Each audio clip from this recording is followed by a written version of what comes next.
요즘은 유산이 흔해. 또 가지면 되지. 병실에 울려 퍼진 시어머니의 말에 소연의 얼굴이 창백해졌습니다. 방금 잃은 아이에 대한 상처가 아직 아물지도 않았는데 마치 물건 하나 잃어버린 것처럼 말하는 경숙의 목소리는 차갑기만 했죠. 어머니, 소연이 떨리는 목소리로 말했지만 경숙은 신경 쓰지 않았습니다. 아이고, 너무 예민하게 생각하지 마. 나도 젊었을 때 한두 번은 그런 일이 있었거든. 경숙의 말은 계속됐습니다. 승호는 옆에서 다정한 남편인 척 연기하며 소연의 어깨에 손을 올렸죠. 그 순간 소연의 몸이 움츠러들었습니다. 치료비는 내가 다 부담할 테니까 걱정하지 마세요, 장모님. 승호의 목소리는 책임감 있는 사위의 모습이었습니다. 하지만 혜진은 어제 들은 녹음 파일을 떠올렸죠. 넌 돈만 벌어오면 돼. 입 다물고 살라고. 그들은 몰랐습니다.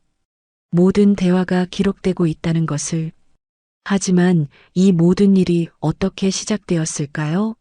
시간은 3주 전으로 거슬러 올라갑니다. 강릉 해안가에 자리한 한옥마당에서는 파도 소리가 끝없이 들려왔습니다.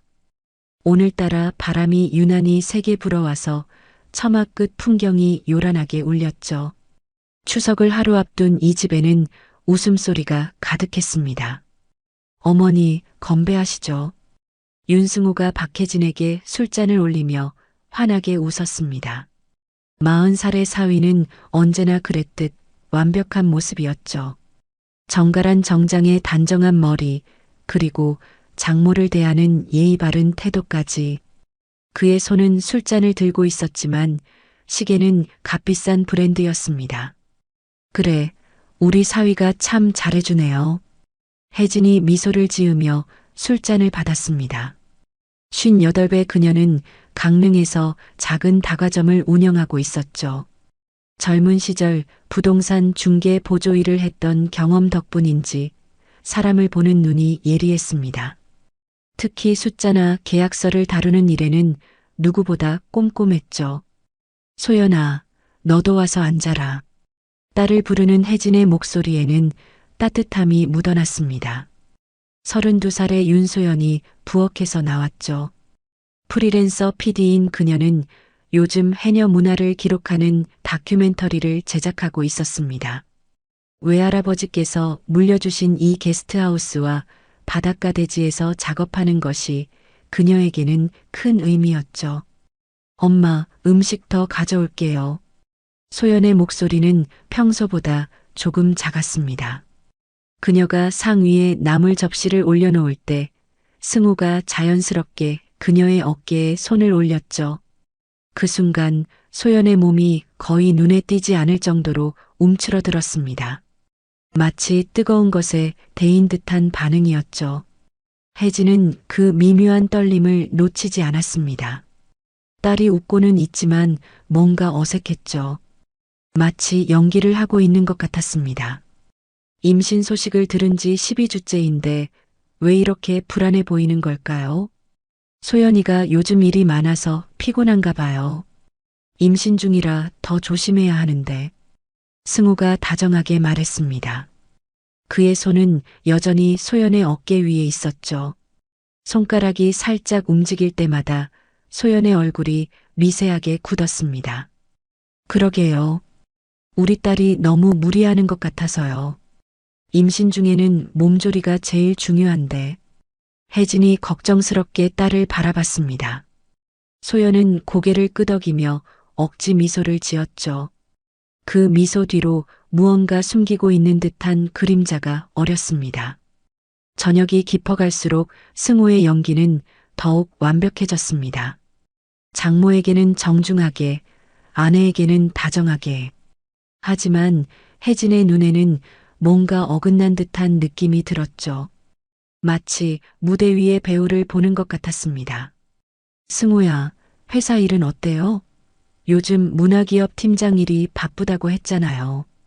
혜진이 자연스럽게 물었습니다. 승호의 눈가에 잠깐 경계심이 스쳤죠. 아, 네. 지역 문화 콘텐츠 개발 프로젝트가 있어서요. 강릉 쪽도 관심이 많거든요. 그의 대답은 매끄러웠지만 혜진은 뭔가 석연치 않다는 느낌을 지울 수 없었습니다. 잠깐 화장실 좀 다녀올게요. 소연이 자리에서 일어났습니다. 그녀의 걸음걸이가 평소보다 조심스러워 보였죠. 화장실 거울 앞에 선 그녀는 립스틱을 꺼냈습니다. 그런데 손이 심하게 떨렸죠. 립스틱이 바닥에 떨어지는 소리가 유난히 크게 들렸습니다. 소연은 거울 속 자신을 바라봤습니다. 창백한 얼굴, 불안에 떨리는 눈동자, 목에는 스카프로 가린 부분이 있었죠. 그녀는 스카프를 다시 한번 고쳐 매며 깊게 숨을 들이쉬었습니다. 그리고 다시 미소를 지으려 했죠. 밖에서는 여전히 웃음소리가 들려왔습니다. 승우가 무슨 농담을 했는지 혜진의 웃음소리가 섞여 들렸죠. 소연은 립스틱을 주워들고 천천히 거실로 돌아갔습니다. 각 걸음마다 용기를 내는 것 같았습니다. 우리 소연이가 돌아왔네. 얼굴이 좀 나아 보이는구나. 승우가 환하게 웃으며 말했습니다. 그의 목소리는 여전히 다정했지만 소연의 어깨는 다시 한번 움츠러들었죠. 마치 조건반사처럼 말입니다. 혜진은 이상한 예감을 느꼈습니다. 뭔가 잘못되고 있다는 직감이었죠. 하지만 화목한 분위기를 깨뜨릴 수는 없었습니다. 딸의 행복을 위해서라도, 그래도 딸의 상태가 계속 신경 쓰였습니다. 소연아, 혹시 몸에 이상은 없지? 임신 중이니까 정기검진도 잘 받고 있고? 네, 엄마. 괜찮아요. 소연의 대답은 짧았습니다. 더 말하기 어려워하는 것 같았죠. 그럼 저희는 이만 들어가 보겠습니다. 어머니께서 너무 늦으시면 안 되니까요. 승우가 정중하게 인사했습니다. 소연도 따라서 일어났죠. 혜진은 딸을 꼭 안아줬습니다. 그 품에서 소연의 몸이 미세하게 떨리고 있었죠. 마치 추위에 떠는 것처럼. 소연아, 몸조리 잘해라. 뭔 일 있으면 언제든 엄마한테 연락하고. 혜진의 당부에 소연은 고개만 끄덕였습니다. 말이 나오지 않는 것 같았죠. 눈가가 약간 빨갛게 변해 있었습니다. 부부가 떠난 후 혜진은 혼자 설거지를 했습니다. 파도 소리만이 적막한 밤을 채우고 있었죠. 그녀는 계속해서 딸의 떨리는 모습을 떠올렸습니다. 그리고 승우가 소연의 어깨에 손을 올릴 때마다 보였던 미묘한 반응들을. 접시를 닦으면서 혜진은 생각에 잠겼습니다. 부동산 중개 보조 일을 할 때 배운 게 있었죠. 사람들은 거짓말을 할 때 특별한 패턴을 보인다는 것. 승우에게서도 그런 기미가 느껴졌습니다. 밤이 깊어져 혜진이 집에 돌아왔을 때였습니다. 휴대폰이 울렸죠. 화면에는 사위 승우라고 표시되어 있었습니다. 장모님, 안녕하세요. 늦은 시간에 죄송합니다. 승우의 목소리였습니다. 평소와 다름없이 정중했죠. 소연이는 어때요? 괜찮아요?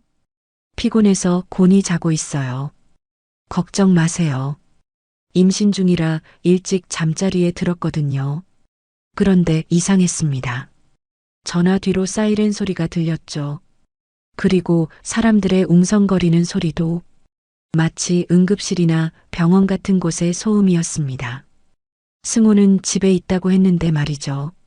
승우야, 지금 어디에 있는 거야? 뒤에서 무슨 소리가 들리는데? 혜진이 물었지만 이미 전화는 끊어져 있었습니다. 그녀는 불안한 마음으로 딸에게 전화를 걸어봤죠. 하지만 소연의 전화는 계속 꺼져 있었습니다. 바깥에서는 여전히 파도 소리가 들려왔습니다. 하지만 이제 그 소리가 예사롭지 않게 들렸죠. 마치 무언가 불길한 일이 일어날 것을 예고하는 듯 했습니다. 혜진은 창밖을 바라보며 불안감을 떨쳐내려 했지만 쉽지 않았습니다. 혜진은 잠을 이룰 수 없었습니다. 승우의 전화 뒤로 들렸던 사이렌 소리가 계속 귓가에 맴돌았죠. 시계는 새벽 2시를 가리키고 있었습니다. 그녀는 결국 침대에서 일어나 코트를 걸쳤습니다. 이상해, 뭔가 잘못됐어. 혼잣말을 중얼거리며 차 키를 집어든 혜진의 손이 떨렸습니다. 불안한 예감이 현실이 되지 않기를 바라면서도 딸에게 무슨 일이 생겼다는 직감을 지울 수 없었죠. 강릉 시내에서 소연의 아파트까지는 차로 15분 거리였습니다. 깊은 밤 도로는 한적했지만 혜진의 마음은 전혀 평온하지 않았죠. 핸들을 잡은 손에 힘이 들어갔습니다. 아파트 단지 입구에 들어서자마자 혜진의 얼굴이 굳었습니다. 빨간색과 파란색 불빛이 번갈아가며 아파트 벽면을 비추고 있었죠. 경찰차 2대와 구급차 1대가 건물 앞에 서 있었습니다. 아니야, 설마. 혜진은 차에서 뛰어내렸습니다. 다리가 후들거렸지만 계단을 향해 뛰어갔죠. 엘리베이터를 기다릴 시간도 없어서 13층까지 계단을 뛰어 올랐습니다. 숨이 차올랐지만 멈출 수 없었죠. 복도에 도착하자 소연의 집 문이 활짝 열려 있었습니다.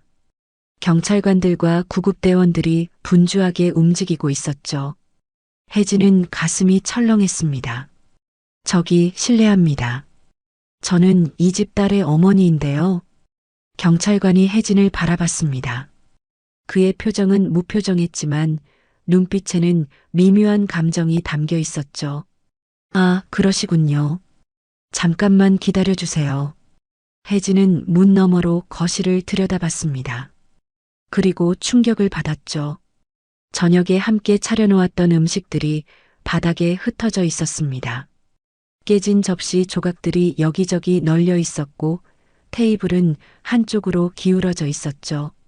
뭐가 이렇게 엉망이 된 거지? 혜진의 목소리가 떨렸습니다. 거실 한쪽 벽에는 뭔가 세게 부딪힌 듯한 자국이 있었죠. 마치 사람이 벽에 밀쳐진 것 같은 흔적이었습니다.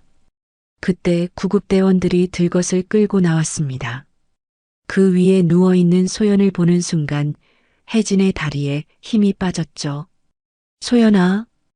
혜진이 달려가려 했지만 경찰관이 막았습니다. 소연의 얼굴은 창백했고 눈가는 빨갛게 부어 있었죠. 무엇보다 그녀의 복부 근처 옷이 찢어져 있었고 그 사이로 보이는 살갗에는 시퍼런 멍이 있었습니다. 소연아, 엄마야. 괜찮아? 소연이 혜진의 목소리를 듣고 고개를 돌렸습니다.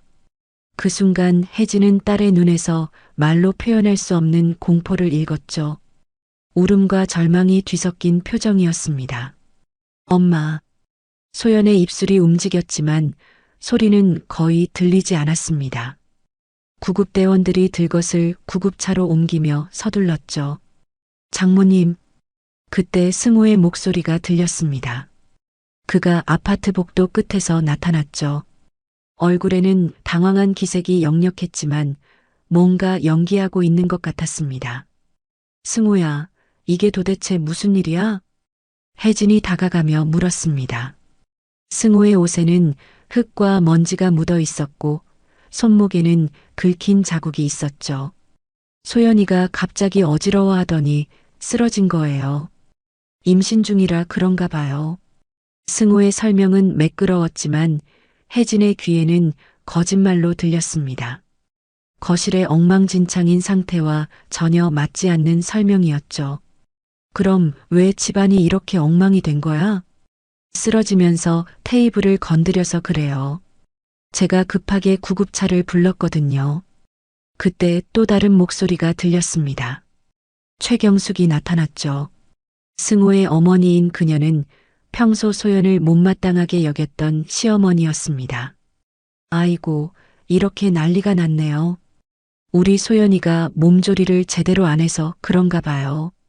경숙의 말투에는 은근한 비난이 섞여 있었습니다. 마치 소연이 잘못해서 이런 일이 생겼다는 듯이 말했죠. 어머니, 지금 그런 말씀하실 때가 아니잖아요. 혜진이 날카롭게 말했습니다. 경숙은 평소 상류층 코스프레를 하며 며느리를 무시하는 태도를 보였는데 이런 상황에서도 마찬가지였죠. 아니, 임신부가 밤늦게까지 무리하니까 이런 일이 생기는 거예요. 우리 승우가 얼마나 걱정했는데. 경숙이 아들을 감싸며 말했습니다. 하지만 혜진의 눈에는 그들 모자의 태도가 이상하게 느껴졌죠. 구급대원님, 소연이 상태가 어떻게 되는 건가요? 혜진이 구급대원에게 물었습니다.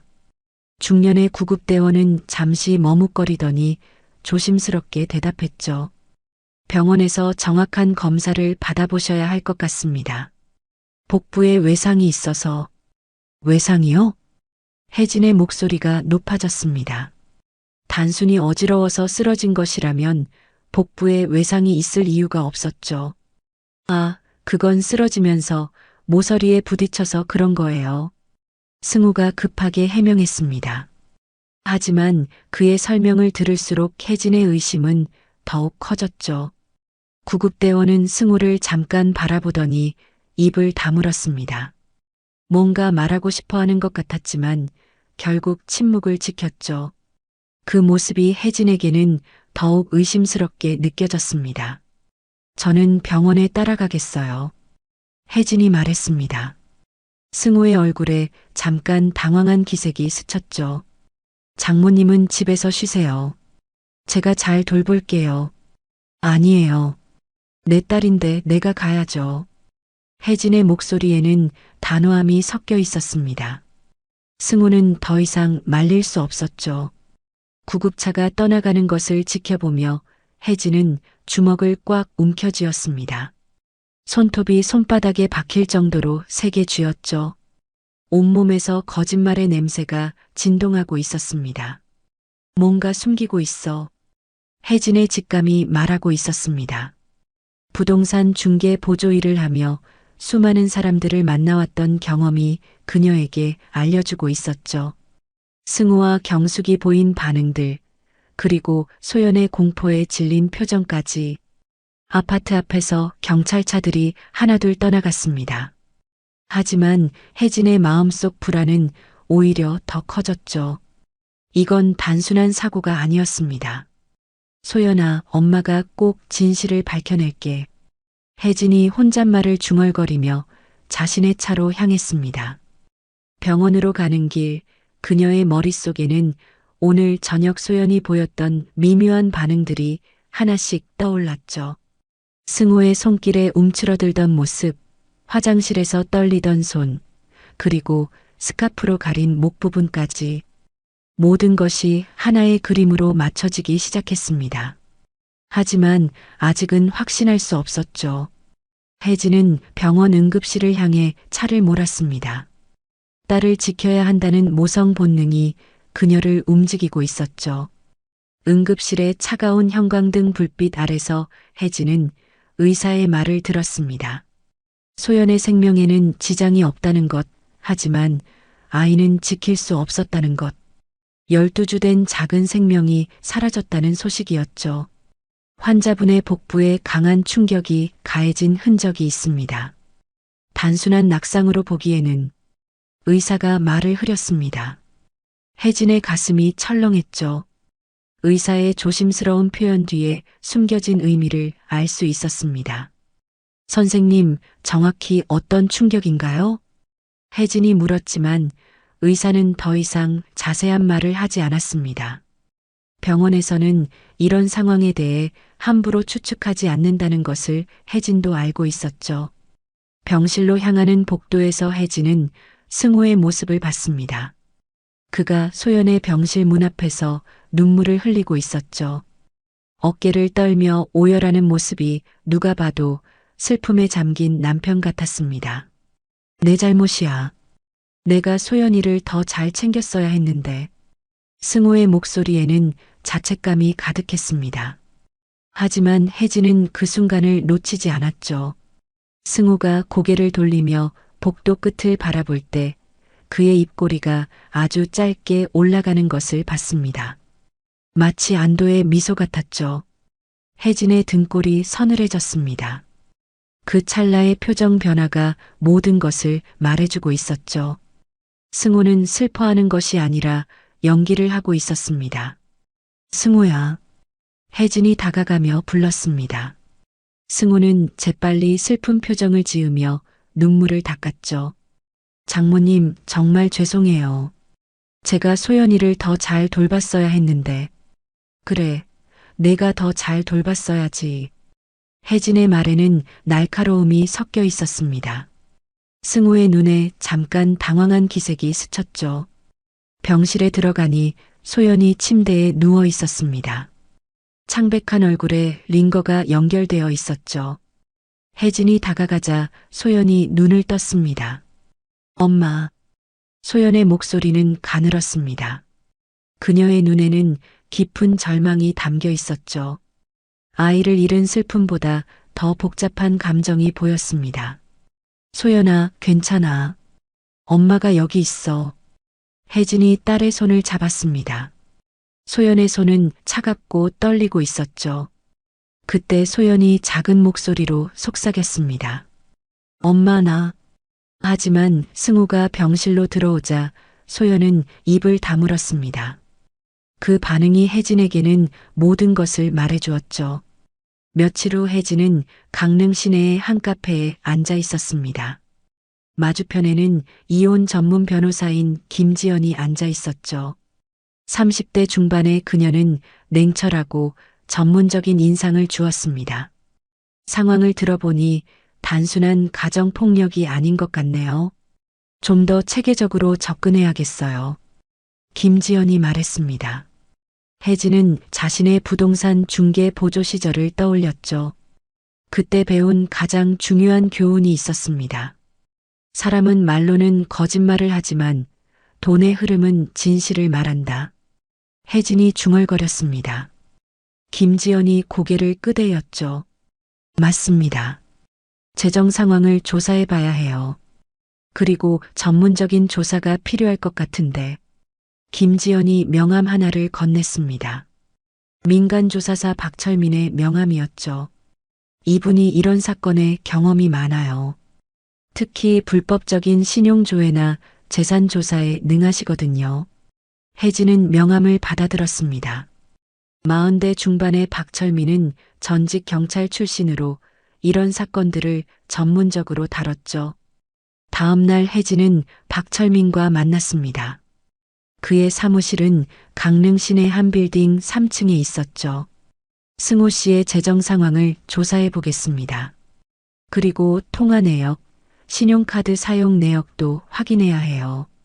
박철민이 설명했습니다. 혜진은 고개를 끄덕였죠. 그런데 좀 더 직접적인 증거도 필요할 것 같은데요. 어떤 걸 말씀하시는 건가요? 집안에서 오가는 대화들을 녹음할 수 있을까요? 혜진의 제안에 박철민이 잠시 생각했습니다. 소연 씨의 동의가 있다면 가능합니다. 본인의 집에서 일어나는 일을 녹음하는 건 법적으로 문제 없거든요. 혜진은 소연에게 이 계획을 알렸습니다. 병원에서 퇴원한 소연은 여전히 몸과 마음이 회복되지 않은 상태였죠. 엄마, 정말 이런 일까지 해야 해요? 소연이 망설였습니다. 하지만 혜진의 의지는 확고했죠. 소연아, 엄마는 내가 당한 일을 그냥 넘어갈 수 없어. 그리고 승우가 또 다른 일을 벌일지도 모르거든. 결국 소연은 동의했습니다. 박철민이 소연의 휴대폰에 특수한 앱을 설치했죠. 이 앱은 24시간 주변 소리를 녹음하는 기능이 있었습니다. 이 앱은 백그라운드에서 작동해요. 겉으로는 전혀 티가 나지 않죠. 박철민이 설명했습니다. 소연은 떨리는 손으로 휴대폰을 받았죠. 그날부터 소연의 집에서 오가는 모든 대화가 기록되기 시작했습니다. 승호와 소연의 대화, 승호의 전화 통화, 그리고 시어머니 경숙이 찾아왔을 때의 대화까지. 첫 번째 녹음 파일이 혜진에게 전달되었을 때 그녀는 충격을 받았습니다. 승우가 누군가와 통화하는 내용이었죠. 이제 문제 없어. 소연이가 완전히 주저앉았거든. 게스트하우스 담보대출도 곧 실행될 거야. 승우의 목소리는 냉정했습니다. 병원에서 보였던 슬픈 남편의 모습과는 전혀 달랐죠. 미라야, 조금만 더 기다려. 모든 게 정리되면 우리 해외로 갈 수 있어. 혜진은 미라라는 이름을 들으며 분노가 치밀어 올랐습니다. 승우에게 다른 여자가 있었던 것이죠. 며칠 더 지나자 더욱 충격적인 내용들이 녹음되었습니다. 경숙이 소연을 방문했을 때의 대화였죠.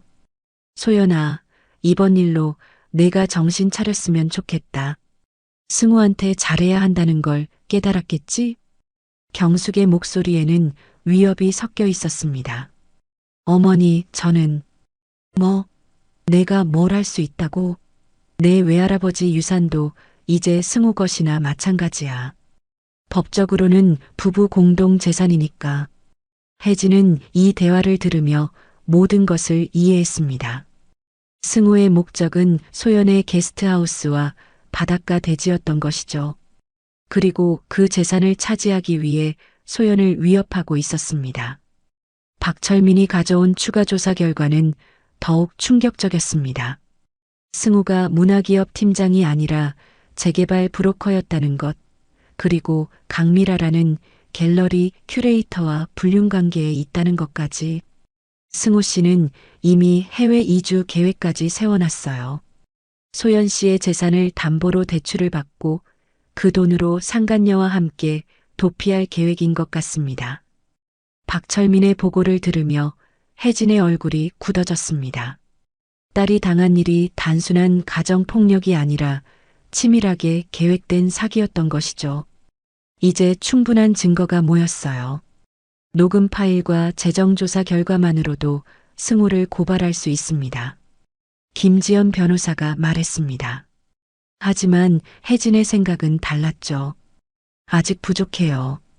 승우가 완전히 덫에 걸릴 때까지 기다려야 해요. 혜진의 눈빛이 단단하게 굳었습니다.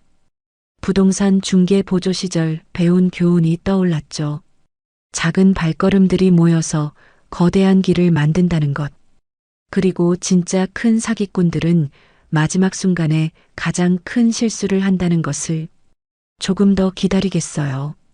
승우가 스스로 더 큰 증거를 만들어낼 거예요.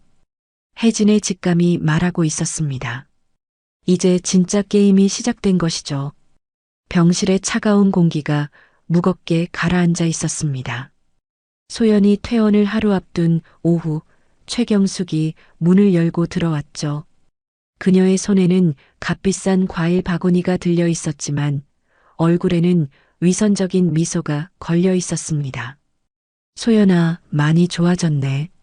경숙의 목소리에는 진심 어린 위로보다는 형식적인 인사가 담겨 있었습니다. 소연은 침대에 기대어 앉으며 고개를 숙였죠. 어머니, 안녕하세요. 소연의 목소리는 가늘었습니다. 경숙은 의자를 끌어다 앉으며 소연을 위아래로 훑어봤죠. 그 시선이 품평하는 듯해서 소연은 더욱 움츠러들었습니다. 혜진이 병실 문을 열고 들어온 것은 바로 그때였습니다. 경숙과 마주친 순간 공기가 차갑게 식었죠. 아, 사돈께서 오셨네요. 혜진이 정중하게 인사했습니다. 하지만 경숙의 반응은 냉담했죠. 네, 소연이 얼굴이나 보러 왔어요. 경숙의 말투에는 은근한 무시가 섞여 있었습니다. 마치 혜진을 아래로 보는 듯한 태도였죠. 혜진은 속으로 화가 났지만 표정을 관리했습니다. 소연이가 많이 힘들어해서요. 아이를 잃는다는 게 얼마나 큰 상처인지. 혜진이 말하자 경숙이 손을 휘저었습니다. 요즘은 유산이 흔해. 또 가지면 되지. 그 말이 떨어지자마자 소연의 얼굴이 순식간에 창백해졌습니다. 방금 잃은 아이에 대한 상처가 아직 아물지도 않았는데 시어머니는 마치 물건 하나 잃어버린 것처럼 말했죠. 어머니. 소연이 떨리는 목소리로 말했지만 경숙은 신경 쓰지 않았습니다. 아이고, 너무 예민하게 생각하지 마. 나도 젊었을 때 한두 번은 그런 일이 있었거든. 경숙의 말은 계속됐습니다. 마치 소연의 아픔을 대수롭지 않게 여기는 듯 했죠. 혜진은 주먹을 꽉 쥐었습니다. 그때 승우가 병실로 들어왔습니다. 그의 손에는 꽃다발이 들려 있었죠. 소연아, 기분이 어때? 승우의 목소리는 다정했습니다. 마치 걱정 많은 남편의 모습이었죠. 치료비는 내가 다 부담할 테니까 걱정하지 마세요, 장모님. 승우가 혜진을 바라보며 말했습니다. 그의 표정에는 책임감 있는 사위의 모습이 담겨 있었죠. 하지만 혜진은 어제 들은 녹음 파일을 떠올렸습니다. 승우가 소연에게 했던 말들이 생생했죠. 넌 돈만 벌어오면 돼. 입 다물고 살라고. 그때의 승우 목소리는 지금과 전혀 달랐습니다. 차갑고 위협적이었죠. 혜진은 이런 이중적인 모습에 분노가 치밀어 올랐습니다. 소연이 상태가 많이 좋아져서 다행이에요. 경숙이 말했습니다. 하지만 그녀의 다음 말은 더욱 충격적이었죠. 그런데 소연아, 앞으로는 좀 더 조심해야겠어. 임신부가 이렇게 사고를 당하면 안 되잖아. 경숙의 말에는 은근히 소연을 탓하는 뉘앙스가 있었습니다. 마치 소연이 스스로 사고를 당한 것처럼 말했죠. 사고요? 혜진이 날카롭게 물었습니다. 경숙은 잠깐 당황한 기색을 보였죠. 아, 승우한테 들었는데 혼자 어지러워서 넘어진 거라고. 그렇습니다. 제가 소연이를 더 잘 챙겼어야 했는데. 승우가 빠르게 끼어들었습니다. 하지만 혜진의 의심은 더욱 커졌죠. 병실의 분위기가 점점 무거워졌습니다. 소연은 계속 고개를 숙이고 있었고 경숙은 며느리를 품평하는 듯한 시선을 거두지 않았죠. 그런데 소연아, 게스트하우스 운영은 언제부터 다시 할 거야? 경숙의 질문에 소연이 고개를 들었습니다. 아직 몸이 회복되지 않아서. 아이고, 그러면 안 되지. 돈을 벌어야 살림이 되는 건데. 승우 혼자 벌어서는 힘들잖아. 경숙의 말에 숨겨진 의미를 혜진은 알 수 있었습니다. 소연에게 경제적 압박을 가하고 있는 것이죠. 혜진은 더 이상 참을 수 없었습니다. 하지만 감정적으로 대응하면 안 된다는 것도 알고 있었죠. 그녀는 깊게 숨을 들이쉬며 차분함을 유지했습니다. 소연이는 충분히 쉬어야 해요. 건강이 제일 중요하잖아요. 혜진의 말에 경숙이 콧방귀를 뀌었습니다. 요즘 젊은 사람들은 너무 약해요. 우리 때는 이런 일 정도는 대수롭지 않게 넘겼는데. 그 말을 듣는 순간 소연의 눈에서 눈물이 흘러내렸습니다. 잃은 아이에 대한 슬픔, 남편의 폭력에 대한 공포, 그리고 시어머니의 무시까지 모든 것이 한꺼번에 밀려왔죠. 소연아, 왜 또 울어? 그렇게 약하면 어떻게 살아? 경숙의 말은 날카로운 칼날이 되어 소연을 찔렀습니다. 소연은 더 이상 견딜 수 없어 얼굴을 양손으로 가렸죠. 혜진은 딸의 모습을 보며 가슴이 찢어지는 것 같았습니다. 하지만 여기서 감정적으로 반응하면 상황만 더 악화될 것을 알고 있었죠. 소연아, 괜찮아. 혜진이 딸의 어깨를 다독였습니다. 하지만 소연의 떨림은 멈추지 않았죠. 그때 승우의 휴대폰이 울렸습니다. 그는 잠깐 화면을 보더니 자리에서 일어났죠. 잠깐 전화 받고 올게요. 승우가 병실을 나가자 소연의 휴대폰 녹음 기능이 작동했습니다. 복도에서 들리는 승우의 목소리가 희미하게 들렸죠. 미라야, 조금만 더 기다려. 소연이가 완전히 포기하면 모든 게 쉬워질 거야. 혜진의 얼굴이 굳었습니다. 승우가 상간녀와 통화하고 있는 것이죠. 그것도 아내가 입원해 있는 병원에서. 경숙은 승우가 나간 사이 더욱 노골적으로 소연을 압박했습니다. 소연아, 솔직히 말할게. 내가 이번 일로 정신 차렸으면 좋겠어. 승우는 좋은 남자야. 내가 잘해야 해.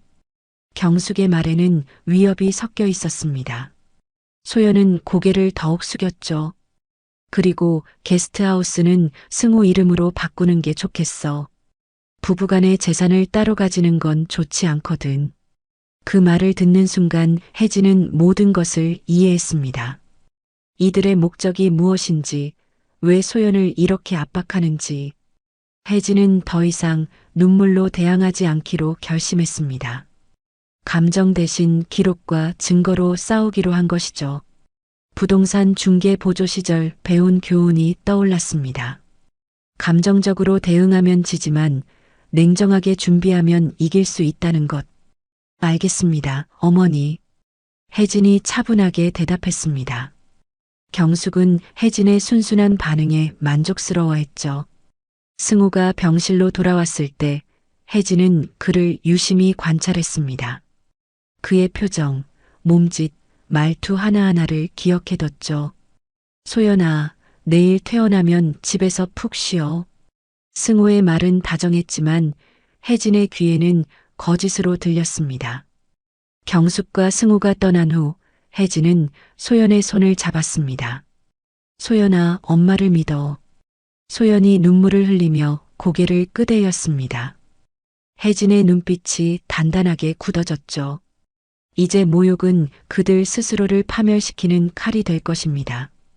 혜진은 녹음된 모든 내용을 정리하기 시작했죠. 승우와 경숙이 스스로 만든 증거들로 그들을 무너뜨릴 계획이었습니다. 창밖으로 강릉 바다가 보였습니다. 파도는 여전히 거세게 몰아치고 있었지만 혜진의 마음은 오히려 평온해졌죠. 이제 진짜 전쟁이 시작되는 것입니다. 혜진은 다가점 사무실에 홀로 앉아 있었습니다. 책상 위에는 여러 장의 서류가 펼쳐져 있었죠. 은행 거래 내역서, 신용카드 명세서, 그리고 박철민이 조사해온 각종 문서들이었습니다. 형광등 불빛 아래서 혜진의 손가락이 장부를 넘겼습니다. 부동산 중개 보조 시절의 습관이 되살아났죠. 숫자 속에서 진실을 찾아내는 일, 그것이 그녀가 가장 잘하는 일이었습니다. 이상해, 이 패턴이. 혜진이 중얼거리며 형광펜으로 특정 날짜들을 표시했습니다. 승우의 계좌에서 일정한 간격으로 돈이 빠져나가고 있었죠. 매달 15일과 마지막 날 규칙적인 흐름이 보였습니다. 첫 번째 이체는 강원랜드 카지노였습니다. 매월 200만 원씩 꾸준히 빠져나갔죠. 두 번째는 서울 강남의 한 갤러리였습니다. 갤러리 이름을 보는 순간 혜진의 눈이 번뜩였습니다. 아트 스페이스 미라. 혜진이 명함함을 뒤져 박철민이 준 자료를 찾았습니다. 강미라가 큐레이터로 일하는 갤러리였죠. 승우가 상간녀에게 돈을 대주고 있었던 것입니다. 더욱 충격적인 것은 그 돈의 출처였습니다. 날짜를 역추적해 보니 소연의 통장에서 같은 금액이 승우 계좌로 이체되고 있었죠. 소연이 번 돈이 고스란히 강미라에게 흘러들어가고 있었습니다. 혜진의 손이 떨렸습니다. 딸이 해녀 다큐멘터리를 찍으며 힘들게 번 돈이 남편의 도박과 불륜 자금으로 사용되고 있었던 것이죠. 이 자식이. 혜진이 주먹을 쥐었습니다. 하지만 감정을 억누르고 계속 조사했죠. 더 중요한 증거가 있을 것 같았습니다. 박철민이 확보한 불법 신용조회 문서를 열었습니다. 승우가 소연과 혼인신고하기 3개월 전에 소연의 재산을 조회한 기록이 있었죠. 게스트하우스와 바닷가 대지의 정확한 시세까지 파악하고 있었습니다. 처음부터 계획된 일이었구나. 혜진이 씁쓸하게 중얼거렸습니다. 승우의 사랑은 처음부터 거짓이었던 것이죠. 휴대폰을 꺼내 강미라의 SNS를 확인했습니다. 최근 게시물에는 명품 가방과 액세서리 사진들이 올라와 있었죠. 오빠가 선물해줬어요. 정말 센스 최고. 강미라의 글을 보며 혜진은 이체 날짜를 확인했습니다. 승우가 갤러리로 돈을 보낸 날과 정확히 일치했죠. 소연이 번 돈으로 상간녀에게 선물을 사주고 있었던 것입니다. 혜진은 모든 서류를 정리하며 퍼즐 조각들이 맞춰지는 것을 느꼈습니다.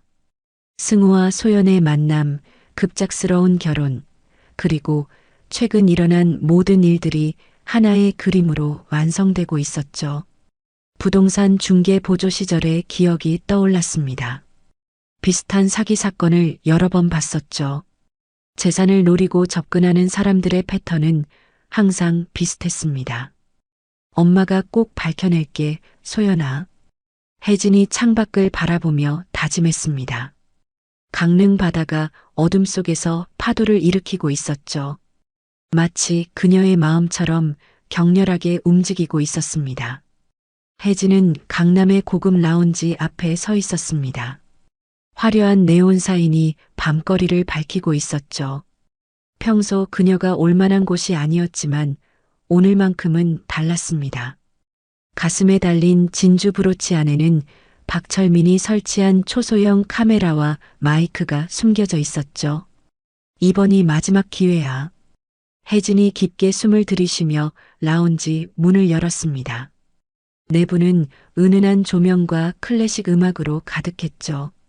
예약해둔 프라이빗 룸으로 향하는 혜진의 걸음에는 긴장이 섞여 있었습니다. 강미라는 이미 자리에 앉아 있었습니다. 34살의 그녀는 세련된 원피스를 입고 있었죠. 갤러리 큐레이터답게 우아한 분위기를 연출하고 있었지만 혜진의 눈에는 계산적인 여우 같아 보였습니다. 안녕하세요. 소연이 어머니시죠? 미라가 일어나 인사했습니다. 목소리는 부드러웠지만 눈빛에는 경계심이 담겨 있었죠.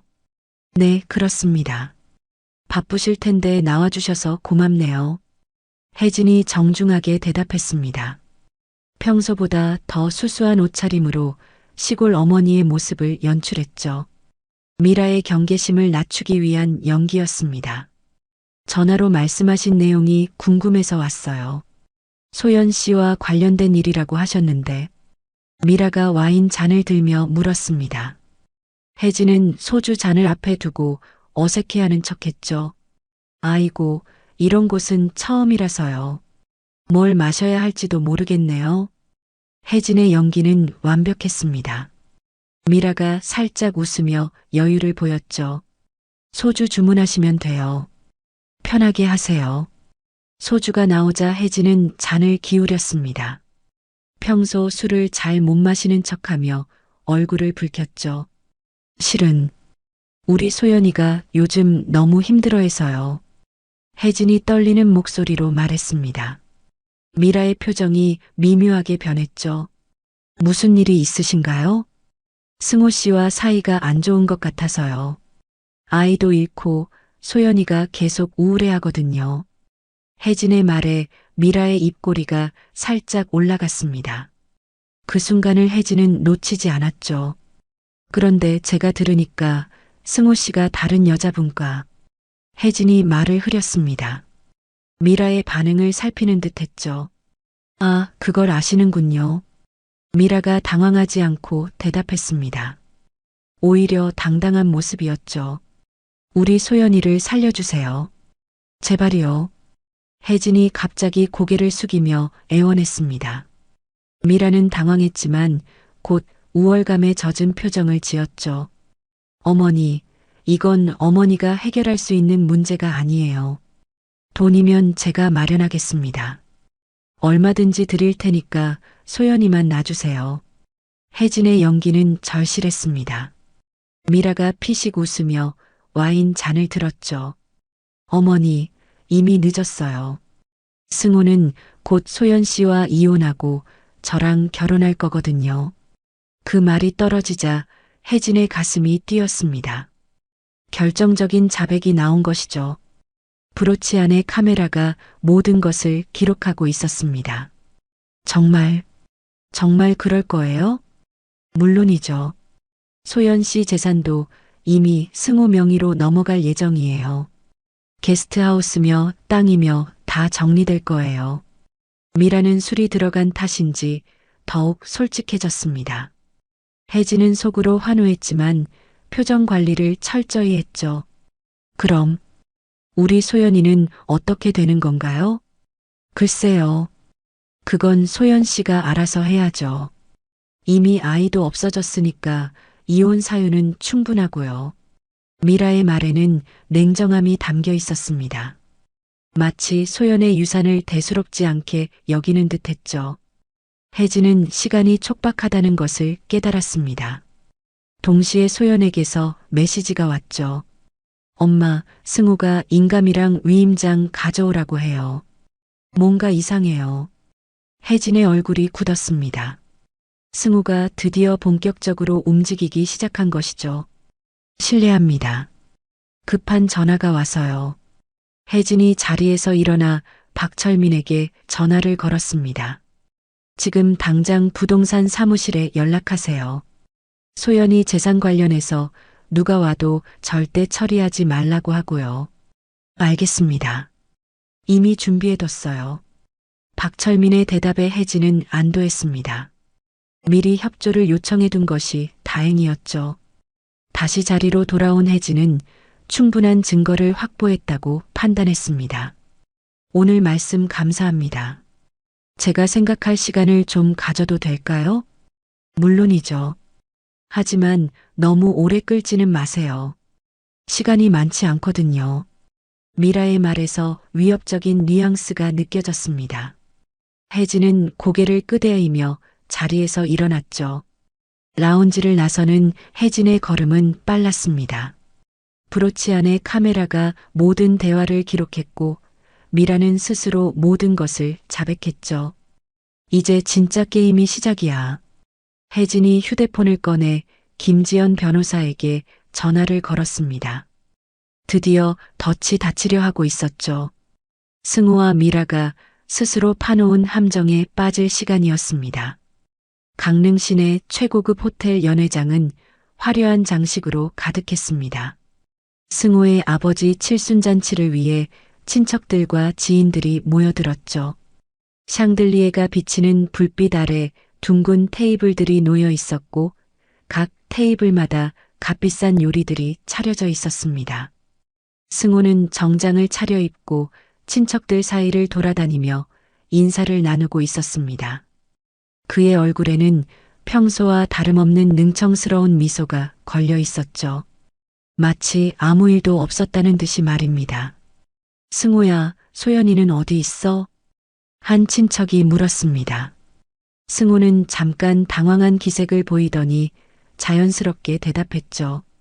소연이는 몸이 아직 회복되지 않아서 집에서 쉬고 있어요. 아이고, 유산한 후라 그렇구나. 마음고생이 심했겠어. 친척들의 동정어린 시선을 받으며 승우는 슬픈 표정을 연출했습니다. 연기는 여전히 완벽했죠. 경숙은 화려한 한복을 입고 주인 행세를 하며 돌아다니고 있었습니다. 평소 상류층 코스프레를 즐기던 그녀에게는 이런 자리가 최고의 무대였죠. 우리 소연이가 좀 약해서요. 요즘 젊은 사람들은 정신력이 부족해요. 경숙이 친척들에게 말했습니다. 은근히 소연을 탓하는 뉘앙스를 풍기면서 말이죠. 그때 연회장 앞쪽 스크린이 켜졌습니다. 처음에는 아버지의 옛 사진들이 나올 것으로 예상했죠. 하지만 화면에 나타난 것은 전혀 다른 영상이었습니다. 강남의 고급 라운지, 그리고 강미라의 모습이 선명하게 보였습니다. 연회장이 순식간에 조용해졌죠. 승우는 곧 소연 씨와 이혼하고 저랑 결혼할 거거든요. 미라의 목소리가 연회장 전체에 울려 퍼졌습니다. 친척들의 얼굴이 순식간에 굳어졌죠. 승우의 얼굴이 창백해졌습니다. 그는 급히 스크린을 향해 달려가려 했지만 이미 늦었죠. 소연 씨 재산도 이미 승우 명의로 넘어갈 예정이에요. 게스트하우스며 땅이며 다 정리될 거예요. 미라의 자백이 계속됐습니다. 연회장 안의 모든 사람들이 충격에 빠졌죠. 이건 뭔가? 승우야, 이게 무슨 소리야? 승우의 삼촌이 소리쳤습니다. 하지만 더 충격적인 장면이 이어졌죠. 화면이 바뀌면서 부동산 사무실에 CCTV 영상이 나왔습니다. 승우가 소연의 인감을 들고 대출 서류를 작성하려는 모습이었죠. 소연이가 직접 와야 처리가 가능합니다. 부동산 중개사의 말에 승우가 화를 내는 모습이 생생했습니다. 아내가 몸이 아픈데 이런 식으로 하면 안 되잖아요. 승우의 목소리에는 평소와 다른 거칠음이 담겨 있었습니다. 이어지는 음성 파일은 더욱 충격적이었습니다. 승우가 소연에게 했던 폭언들이 연회장에 울려 퍼졌죠. 넌 돈만 벌어오면 돼. 입 다물고 살라고. 게스트하우스 명에 바꾸는 것도 빨리 해. 시간 없어. 친척들의 얼굴이 점점 굳어졌습니다. 평소 효자로 알려졌던 승우의 진짜 모습을 보고 있었던 것이죠. 경숙은 충격에 빠져 자리에 주저앉았습니다. 아들이 이런 일을 저질렀다는 것을 믿을 수 없었죠. 승우야, 이게 정말이야? 경숙이 떨리는 목소리로 물었습니다. 승우는 대답할 수 없었죠. 그때 연회장 뒤쪽 문이 열리며 혜진이 들어왔습니다. 그녀의 뒤로는 김지연 변호사와 박철민이 따라왔죠. 모든 분들께 죄송합니다. 하지만 진실은 알려져야 한다고 생각했어요. 혜진의 목소리는 차분했지만 단호했습니다. 연회장의 모든 시선이 그녀에게 집중됐죠. 장모님, 이게 무슨 짓이에요? 승우가 혜진을 향해 소리쳤습니다. 하지만 그의 목소리에는 이미 절망이 섞여 있었죠. 내가 우리 딸에게 한 짓을 모든 사람이 알아야 한다고 생각해. 혜진의 말에 친척들이 웅성거렸습니다. 상황을 이해하기 시작한 것이죠. 스크린에는 소연의 병원 진료 기록이 나타났습니다. 복부 타박상과 관련된 의료진의 소견이 적혀 있었죠. 환자의 복부에 강한 외부 충격으로 인한 손상이 관찰됨. 의사의 소견을 본 친척들이 경악했습니다. 승우가 임신한 아내에게 폭력을 휘둘렀다는 것을 깨달은 것이죠. 이건 말이 안 돼. 경숙이 중얼거렸습니다. 그녀가 그토록 자랑스러워했던 아들의 진실한 모습을 보고 있었죠. 어머니께서도 공범이에요. 혜진이 차가운 목소리로 말했습니다. 소연이를 압박해서 재산을 포기하게 만들려고 했잖아요. 스크린에는 경숙이 병실에서 소연에게 했던 말들이 나왔습니다. 요즘은 유산이 흔해. 또 가지면 되지. 경숙의 목소리가 연회장에 울려 퍼지자 친척들이 분노했습니다. 경숙아, 내가 어떻게 그런 말을. 신우이가 경숙을 꾸짖었습니다. 경숙은 더 이상 변명할 수 없었죠. 그때 승우가 갑자기 난동을 부리기 시작했습니다. 이건 조작된 거예요. 믿지 마세요. 승우가 스크린을 향해 달려들며 소리쳤습니다. 하지만 그 순간 연회장 문이 열리며 형사들이 들어왔죠. 윤승호 씨 사기와 가정폭력 혐의로 체포합니다. 형사가 수갑을 꺼내며 말했습니다. 승우의 얼굴이 절망으로 일그러졌죠. 어머니, 도와주세요. 승우가 경숙을 바라보며 애원했습니다. 하지만 경숙은 아들을 외면했죠. 난 너 같은 아들 없어. 경숙이 떨리는 목소리로 말했습니다. 그리고는 승우의 뺨을 세게 때렸죠. 내가 어떻게 임신한 여자를. 경숙의 목소리에는 분노와 절망이 섞여 있었습니다. 아들에 대한 실망이 극에 달한 것이죠. 형사들이 승우에게 수갑을 채우며 연행해 갔습니다. 연회장은 완전히 조용해졌죠. 친척들은 충격에 빠져 서로를 바라보고만 있었습니다. 화려한 잔치상은 이제 진실의 법정이 되어 있었죠. 혜진은 모든 친척들을 바라보며 고개를 숙였습니다. 오늘 이런 자리에서 이런 일을 해서 죄송합니다. 하지만 더 이상 참을 수 없었어요. 그녀의 목소리에는 딸을 지키려는 어머니의 간절함이 담겨 있었습니다. 경숙은 바닥에 주저앉아 울고 있었습니다. 그토록 자랑스러워했던 아들이 이런 사람이었다는 충격을 받아들일 수 없었죠. 혜진은 연회장을 떠나며 마지막으로 경숙을 바라봤습니다. 이제 모든 것이 끝났다는 안도감과 함께 새로운 시작에 대한 희망이 생겼죠. 잔치상의 체면은 무너졌지만 진실은 승리했습니다. 강릉 바닷가에 자리한 게스트하우스에 다시 활기가 돌아왔습니다. 사건이 마무리된 지 2달이 지난 지금 혜진과 소연은 새로운 시작을 준비하고 있었죠. 아침 햇살이 한옥의 처마 끝을 비추며 따뜻한 기운을 전해주었습니다. 엄마, 이 방은 어떻게 할까요? 소연이 청소 도구를 들고 방안을 정리하며 물었습니다. 그녀의 목소리에는 예전의 밝음이 되돌아와 있었죠. 몸과 마음의 상처가 완전히 아물지는 않았지만 이제 앞을 향해 걸어갈 힘이 생겼습니다. 여기는 해녀 할머니들이 묵을 방으로 하자. 다큐 촬영할 때 편하게 쉴 수 있도록. 혜진이 대답하며 창문을 활짝 열었습니다. 시원한 바닷바람이 방 안으로 들어와 묵은 공기를 씻어냈죠. 마치 그들의 마음처럼 상쾌해졌습니다. 소연은 프리랜서 PD로 완전히 복귀했습니다. 중단되었던 해녀 문화 기록 다큐멘터리를 다시 시작한 것이죠. 이번에는 단순히 문화를 기록하는 것이 아니라 여성들의 강인한 생명력을 담아내고 싶어 했습니다. 할머니, 카메라 앞에서 자연스럽게 해주세요. 소연이 해녀 할머니에게 말했습니다. 그녀의 얼굴에는 자신감이 넘쳤죠. 고통을 이겨낸 사람만이 가질 수 있는 단단함이 있었습니다. 우리가 바다에서 배운 게 있지. 파도가 아무리 세게 쳐도 바다는 그대로 있다는 거야. 할머니의 말을 들으며 소연은 카메라 뒤에서 고개를 끄덕였습니다. 그 말 속에서 자신의 이야기를 발견했던 것이죠. 혜진은 멀리서 딸의 모습을 지켜봤습니다. 카메라를 들고 당당히 웃는 소연의 모습에 가슴이 뿌듯해졌죠. 몇 달 전만 해도 공포에 떨던 딸이 이제는 자신만의 길을 걸어가고 있었습니다. 게스트하우스 현관에는 새로운 간판이 걸려 있었습니다. 바다와 바람 게스트하우스라는 이름이었죠. 소연이 직접 디자인한 것이었습니다. 엄마, 이름 어때요? 좋다. 우리에게 딱 맞는 이름이야. 혜진이 미소를 지으며 대답했습니다. 바다는 때로는 거칠고 때로는 평온하지만 결국은 모든 것을 품어주는 존재였죠.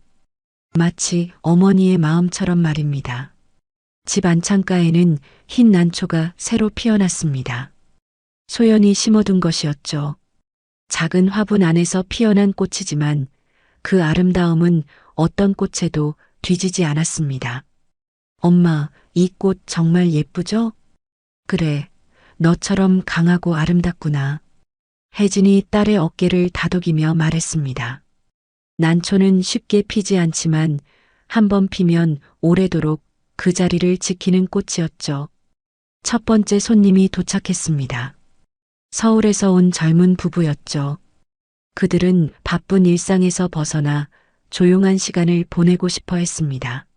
어서 오세요. 편하게 지내다 가세요. 혜진이 따뜻하게 인사했습니다. 그녀의 손에는 정성스럽게 쓴 손글씨 카드가 들려 있었죠. 카드에는 이런 글이 적혀 있었습니다. 파도는 부서져도 바다는 남습니다. 고통은 지나가지만 사랑은 영원합니다. 손님이 카드를 읽으며 감동받는 모습을 보며 혜진은 뿌듯해했습니다. 자신이 겪은 일들이 누군가에게는 위로가 될 수 있다는 것을 깨달았죠. 저녁이 되자 혜진과 소연은 바닷가를 걸었습니다. 파도 소리가 발밑에서 리듬을 만들어냈죠. 몇 달 전만 해도 이 소리가 불안했는데 이제는 평온함을 주었습니다. 엄마 고마워요. 소연이 갑자기 말했습니다. 혜진은 딸을 바라봤죠. 뭘 고마워해? 당연한 일 했을 뿐이야. 아니에요. 엄마가 아니었다면 저는 지금도 그 지옥에서 헤어나지 못했을 거예요. 소연의 목소리에는 진심이 담겨 있었습니다. 혜진의 눈가가 촉촉해졌죠. 소연아, 엄마도 너한테 배웠어. 포기하지 않는 법을. 두 사람은 바닷가에 앉아 석양을 바라봤습니다. 하늘이 주황빛으로 물들어가며 아름다운 그림을 만들어냈죠. 이제 정말 새로운 시작이네요. 소연이 모래를 만지며 말했습니다. 파도가 모래를 씻어내듯이 시간이 그들의 상처를 치유해주고 있었죠. 그래, 우리는 이제 증거보다 더 확실한 것 위에 서 있어. 그게 뭐예요? 사랑이야. 진짜 사랑. 혜진의 말에 소연이 고개를 끄덕였습니다. 승우가 보여준 가짜 사랑과는 전혀 다른 조건 없는 사랑이었죠. 다큐멘터리 촬영 중에 만난 해녀 할머니가 했던 말이 떠올랐습니다. 바다에서 진주를 건지려면 깊이 들어가야 해. 고통 없이는 아름다운 것을 얻을 수 없지. 소연은 자신이 겪은 고통이 헛되지 않았다는 것을 깨달았습니다. 그 경험을 통해 더 강해졌고 더 진실한 삶을 살 수 있게 된 것이죠. 게스트하우스로 돌아가는 길에 혜진과 소연은 손을 맞잡았습니다. 어머니와 딸이 아닌 함께 어려움을 극복한 동지 같은 마음이었죠. 엄마, 내일 첫 방송 녹화인데 긴장돼요. 긴장할 필요 없어. 내가 경험한 걸 솔직하게 말하면 돼. 소연의 다큐멘터리에는 자신의 이야기도 일부 포함될 예정이었습니다. 가정폭력을 당한 여성으로서의 경험을 나누고 싶어 했죠. 많은 사람들에게 도움이 될 거야. 혜진이 딸을 격려했습니다. 그들의 고통이 누군가에게는 희망의 메시지가 될 수 있다고 믿었죠. 밤이 깊어가며 게스트하우스에 불이 켜졌습니다. 따뜻한 불빛이 창문으로 새어나와 어둠을 밝혔죠. 마치 그들의 마음처럼 밝고 따뜻했습니다. 창가의 흰 난초는 여전히 고고하게 피어 있었습니다. 어떤 시련에도 굴복하지 않는 강인함을 보여주며 말이죠. 혜진과 소연은 이제 같은 바람을 맞으며 웃을 수 있었습니다. 고통은 지나갔고 새로운 기초가 세워졌죠. 그들의 삶은 이제 증거보다 더 확실한 사랑 위에 서 있었습니다. 바다는 여전히 파도를 일으키고 있었지만 이제 그 소리는 두렵지 않았습니다. 오히려 새로운 하루를 약속하는 희망의 노래처럼 들렸죠. 늦은 밤 하준이가 갑자기 고열로 쓰러지자 은하는 겁에 질려 서울대학병원으로 달려갔어요. 김아준 환자분 진료실 3번으로 오세요. 간호사의 목소리가 울려 퍼졌어요. 은하는 반사적으로 자리에서 일어났어요. 하준이를 안고 진료실을 향해 걸어가는 발걸음이 무겁기만 했죠. 문 앞에서 잠시 숨을 고르고 손잡이를 돌렸어요. 진료실 안은 환한 형광등 불빛으로 가득했어요. 의사는 책상 너머에 앉아 차트를 보고 있었죠. 은하가 문을 열고 들어서자 그가 천천히 고개를 들었어요. 그 순간 세상이 정지하는 듯 했어요. 박민석이었어요. 10년 전 그 얼굴 그대로였죠. 은하의 다리에서 힘이 빠져 휘청거렸지만 품에 안긴 하준이 때문에 겨우 중심을 잡을 수 있었어요. 민석도 잠깐 놀란 표정을 지었어요. 하지만 곧 평소의 침착함을 되찾으며 의사다운 표정을 지었죠. 어머니, 아이 어디가 불편합니까?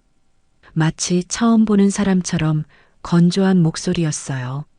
하지만 그들은 몰랐어요. 이 우연한 만남이 10년 동안 숨겨진 진실을 드러내게 될 것이라는 걸. 그리고 하준이가 바로 그 진실의 열쇠라는 것을.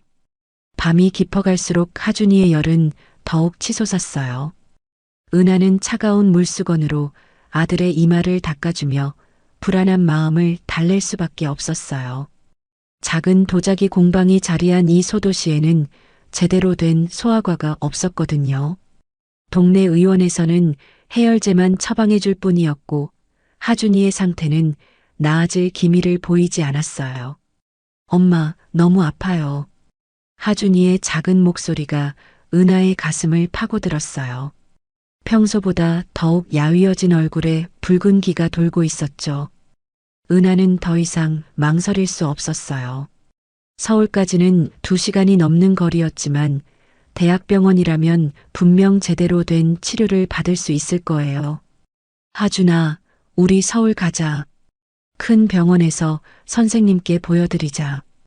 은하는 떨리는 손으로 아들을 이불에 감싸 안았어요.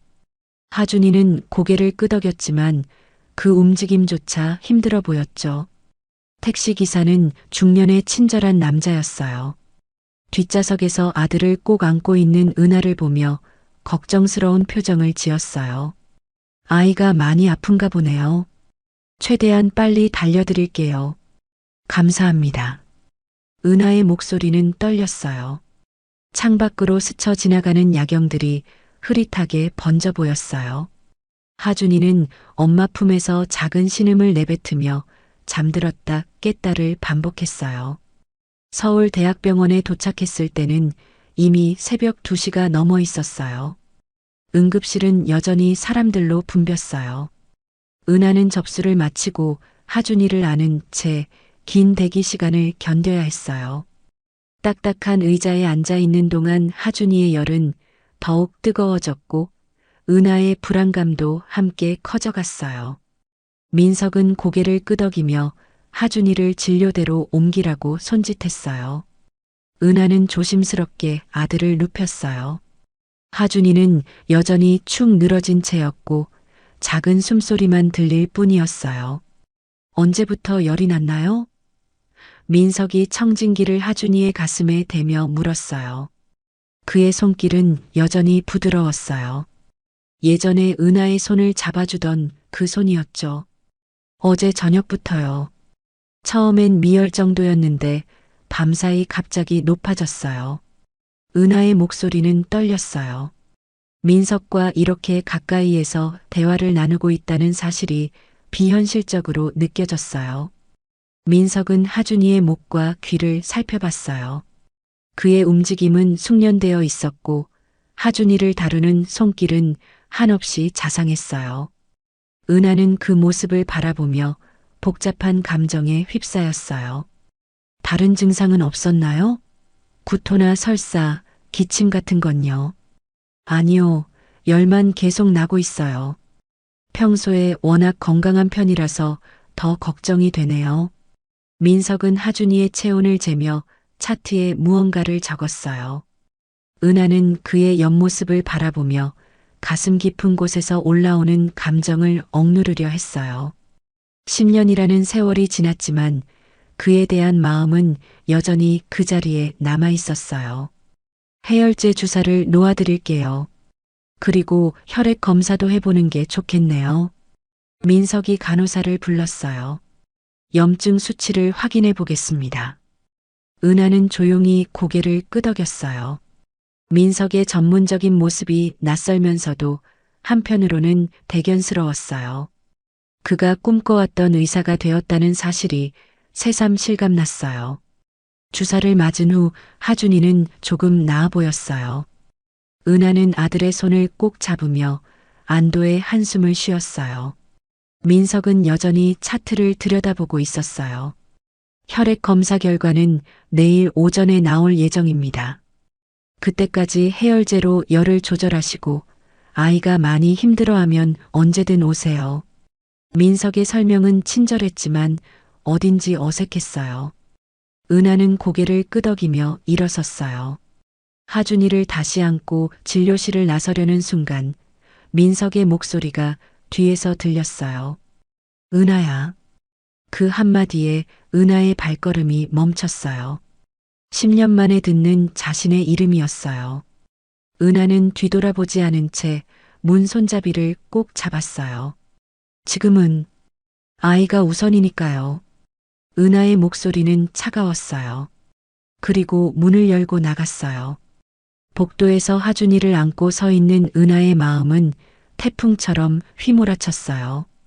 10년 전의 기억들이 한꺼번에 밀려왔어요.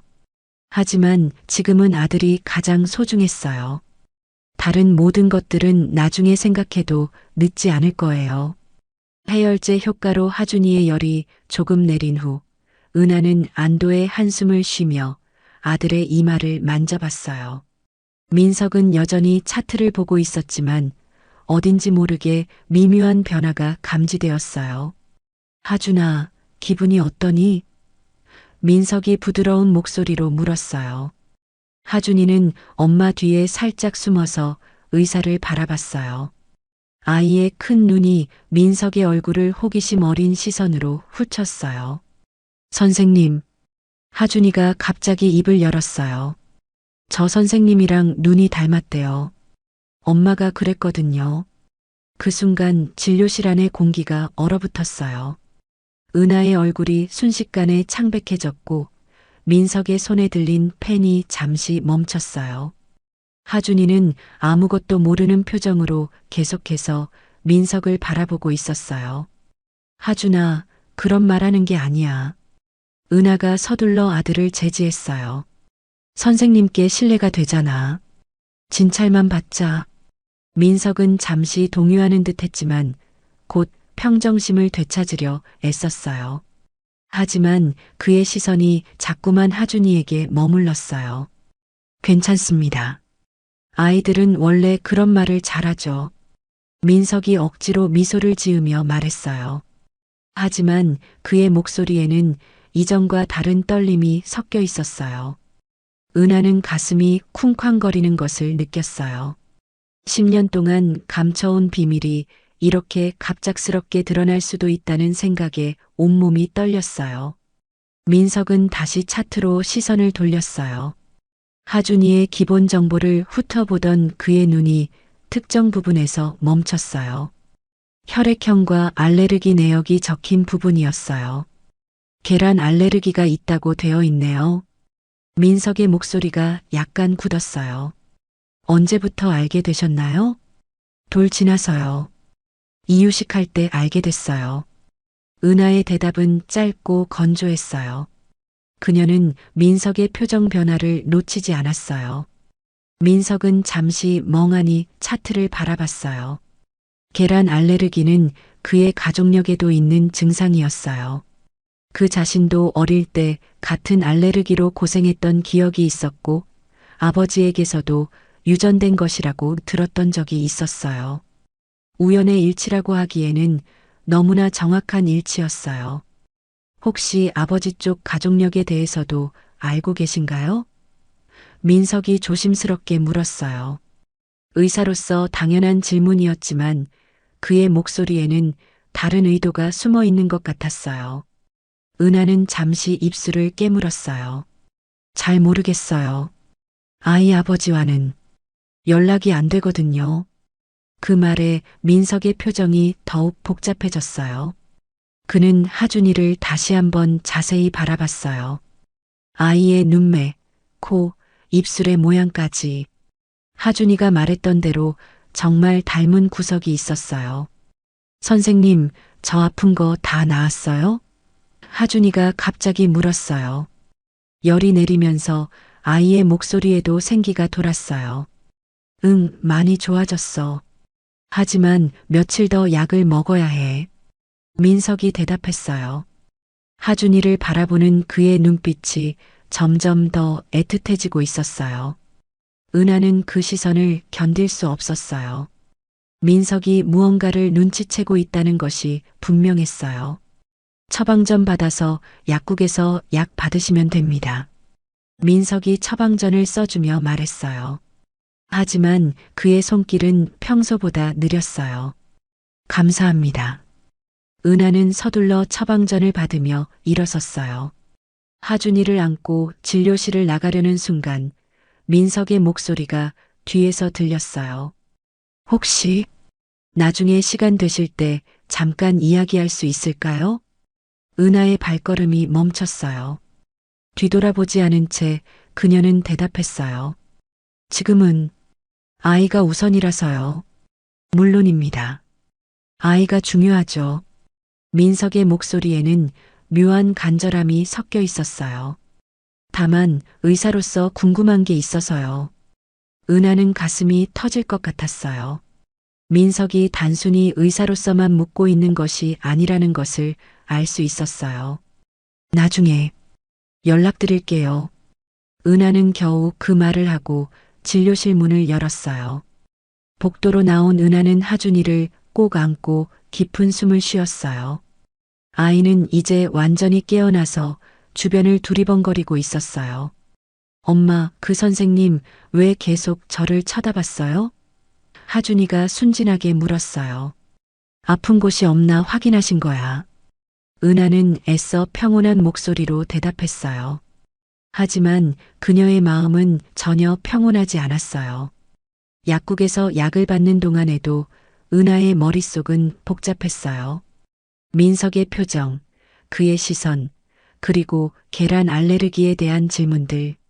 모든 것이 우연의 일치라고 하기에는 너무나 명확한 신호들이었어요. 택시를 타고 집으로 돌아가는 길 하준이는 엄마 품에서 잠들었어요. 은하는 창밖을 바라보며 생각에 잠겼어요. 10년 동안 혼자 감당해온 비밀이 이제 더 이상 숨겨질 수 없을지도 모른다는 두려움이 밀려왔어요. 집에 도착해서 하준이를 침대에 눕히고 나서야 은하는 비로소 진정할 수 있었어요. 하지만 마음 깊은 곳의 불안감은 쉽게 가라앉지 않았어요. 이 작은 병원 방문이 단순한 일이 아니라는 직감이 들었어요. 거실에 혼자 앉아 있는 은하의 얼굴에는 깊은 걱정이 드리워져 있었어요. 10년 전 헤어질 때의 아픔이 다시 되살아나는 것 같았고, 동시에 하준이의 미래에 대한 새로운 걱정이 시작되고 있었어요. 하준이의 열이 완전히 내린 지 사흘이 지났어요. 은하는 오랜만에 마음의 여유를 되찾고 있었어요. 그런데 고등학교 동창인 수진이에게서 갑작스러운 연락이 왔어요. 은하야, 오랜만에 얼굴 좀 보자. 예린이도 너 꼭 오라고 그러더라. 수진이의 목소리는 반가웠어요. 서울에서 하니까 멀지도 않잖아. 은하는 잠시 망설였어요. 최근 민석과의 만남 이후 마음이 정리되지 않은 상태였거든요. 하지만 예린이와는 학창 시절 내내 친하게 지냈던 사이였고 결혼식을 빠뜨리기에는 미안했어요. 결혼식장은 강남의 한 호텔이었어요. 은하는 오랜만에 정장을 차려입고 나섰어요. 거울 속 자신의 모습이 낯설게 느껴졌어요. 평소 작업복만 입고 지내던 터라 이런 옷차림이 어색했어요. 결혼식장에 들어서자 곳곳에서 익숙한 얼굴들이 보였어요. 대학 동기들이 여기저기 모여 앉아 담소를 나누고 있었어요. 은하는 한쪽 구석 자리에 조용히 앉았어요. 어머, 은하 아니야? 뒤에서 누군가가 목소리를 높였어요. 돌아보니 대학 시절 같은 과였던 민지였어요. 정말 오랜만이네. 어떻게 지냈어? 식이 끝나고 피로 연장으로 이동했어요. 은하는 조용히 한쪽에 앉아 있었는데 갑자기 민석이 다가왔어요. 안녕. 민석의 목소리는 어색했어요. 안녕하세요. 은하는 존댓말로 대답했어요. 거리감을 두려는 의도였어요. 술이 돌기 시작하자 분위기가 점점 활기를 띠었어요. 민지가 은하가 앉은 테이블로 와서 자리에 앉았어요. 그녀의 얼굴은 이미 붉게 달아올라 있었어요. 야, 정말 오랜만이야. 우리 대학 때 생각나지 않아? 민지가 큰 소리로 말했어요. 다른 동기들도 하나둘씩 모여들었어요. 은하는 점점 불편해졌어요. 은하야, 너 요즘 애 키우면서 힘들지 않아? 민지가 갑자기 물었어요. 혼자 키우는 거 맞지?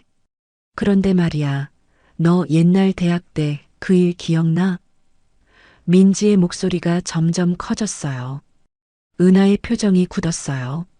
민지가 무슨 이야기를 하려는지 짐작이 갔어요. 전시회에서 표절했다고 말이 많았던 그 일 말이야. 주변이 갑자기 조용해졌어요. 사람들의 시선이 일제히 은하에게 쏠렸어요. 민석도 놀란 표정으로 은하를 바라봤어요. 그때 정말 큰 문제였잖아. 교수님도 너 때문에 얼마나 곤란해 하셨는데. 은하의 얼굴이 창백해졌어요. 그 일은 자신의 인생을 완전히 바꿔놓은 사건이었어요. 누명이었지만 아무도 믿어주지 않았고 결국 학교를 그만둬야 했어요. 민지야, 그런 옛날 이야기는. 다른 동기가 말리려 했지만 민지는 멈추지 않았어요. 아니야, 궁금하잖아. 결국 진실이 뭐였는지 말이야. 민지는 술에 취해 더욱 거침없어졌어요. 그때 내가 정말 했는지 안 했는지. 은하는 참을 수 없었어요. 저는 하지 않았어요. 그건 누명이었다고요. 그래. 그럼 왜 그때 제대로 해명하지 않았어? 왜 그냥 도망쳤지? 그 말에 은하의 가슴이 터질 것 같았어요.